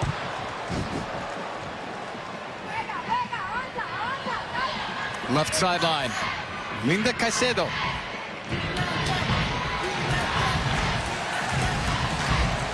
Lavelle. 90th minute. U.S. leading 4-0. It's Macario. And that's knocked away. Cleared by Acosta. Linda Caicedo. Lost it. We're waiting for a signal there. It'll be a throw-in for Colombia. And they'll take as much time as they can here. Waiting for the signal on stoppage time. We're almost at 90 minutes. Same 2 teams, same stadium on Friday. Probably lineup changes for both. Then the next time we see the U.S. will be in the She Believes Cup. And I don't think that anyone did a disservice to their campaign to make that Olympic roster tonight. But I do think Lynn Williams was quiet on the right side. I think games like this pose more challenges for her when there's not a lot of space to stretch the opposition. I don't know that she was able to take players on 1v1 and turn the corner as often as she would have liked. I still go back to Ertz and how good she was. How Sam Mewis, yes, has the 3 goals, but Ertz was fantastic. I mean, the balls that she won, the regain she had, you know, that stops any opposition and launches the transition, the counter for the U.S. time and time again, and it largely goes unnoticed. Kelly Caicedo just came in as that last sub. Not related, we're told, to Linda Caicedo. Robledo, who left the field with blood on the leg, was the one substituted for. Here's the U.S. And that's Sepulveda cutting it off at the near post. 4-0 U.S. lead. 3 goals for Sam Mewis, 1 for her older sister, Kristie. U.S. hasn't been challenged at all tonight defensively, so a quiet night for Alyssa Nair, who came into this one with 37 career shutouts in 64 games. Macario. And that's tackled out.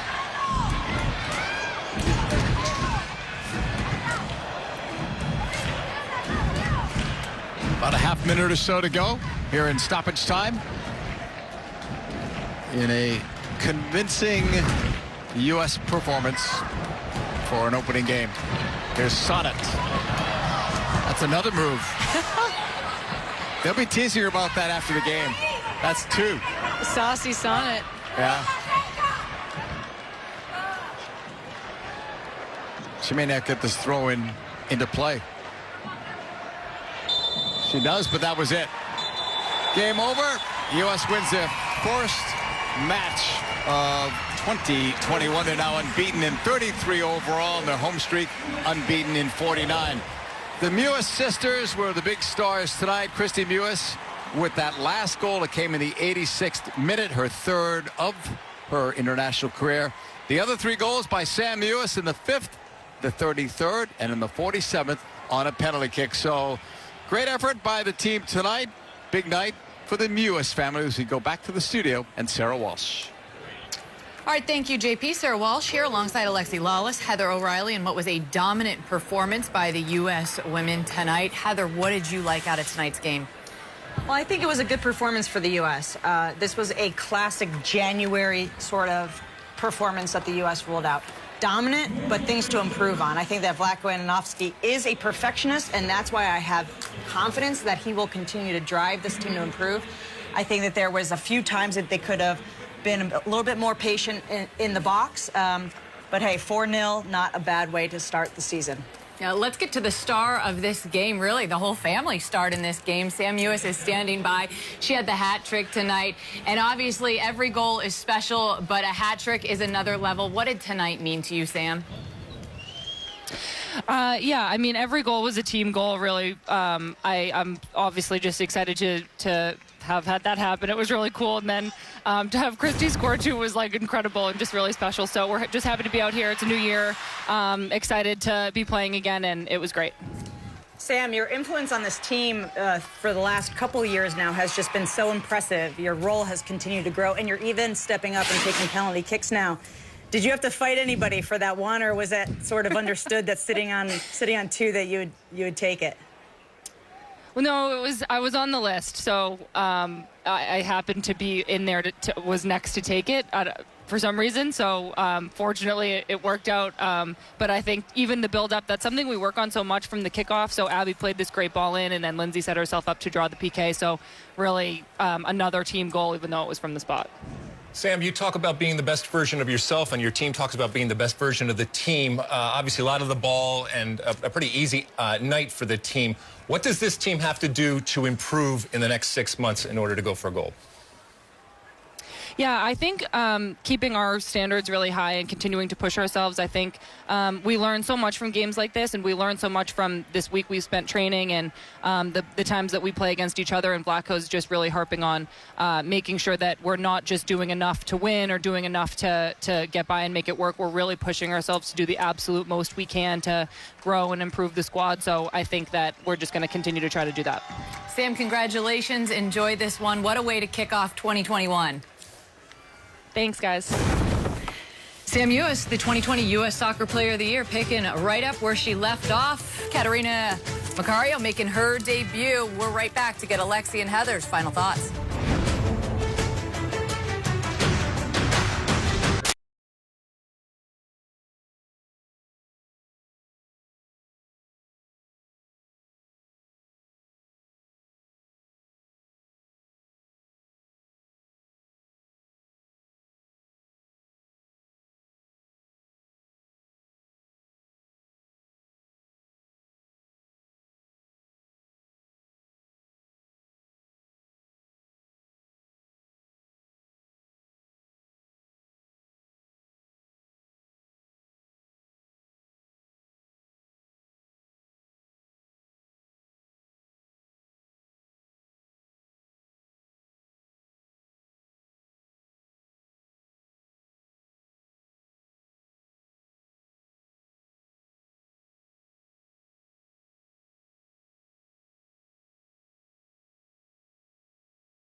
You want to join us right around the corner. Mountain West basketball coming up from Las Vegas. It's New Mexico. It's UNLV, a very talented young team, UNLV. I'm Darren Sutton, Doug Gottlieb. We will both have the call from Vegas coming up.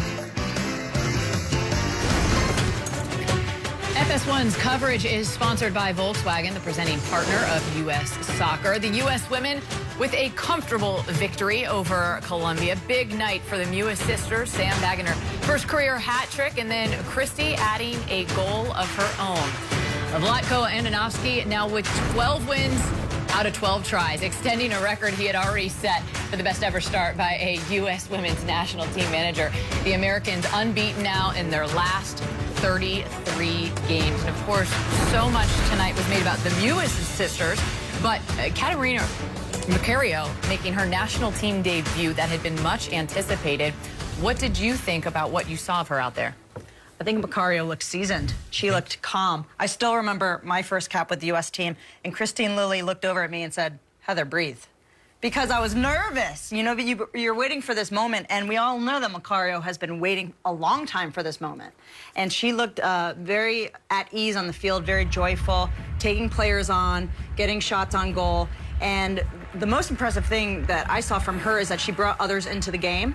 And, you know, Allie spoke about it on the broadcast, that you could see that other players were starting to be a little bit more, have more flair, have more fun out there. And the future is bright with that one, and the future is bright with the U.S. team. Yeah, Mewis sisters were great. I mean, the Mewi, I don't know what we're calling it, but they were great.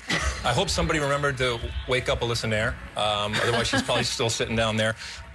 You know, I started off the day talking about the dream team from '92, the Olympic men's basketball team, and the concentration of just incredible talent and that inter-squad scrimmage. And we heard Sam talk in an interview talking about how much she and the team learned just by the training day in and day out. Because the reality is that against Colombia, you're not going to learn a tremendous amount. And so I think that Vlatko and company right now are learning by the trainings that they have, much more so necessarily than the game and the ultimate score. All right, this is the first one out of the gate in 2021. Heather, you've been there in these January camps. When you see where this team is now, how does that measure up to where they've been in years past, especially with this really long layoff?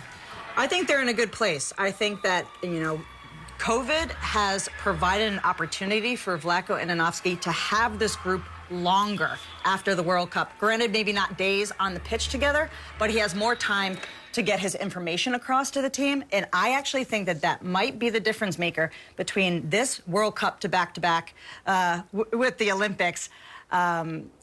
You know, it's going to allow Vlatko to get his information in, and they're going to have a wonderful opportunity to win this Olympic gold. They're back in action in just a couple of days from now, again against Colombia. The U.S. women back on our air next month when they take part in the She Believes Cup. Vlatko Andonovski's side set to face Canada, Brazil, and Japan. All 3 games live on FS1. Tonight it was a 4-0 win over Colombia in Orlando.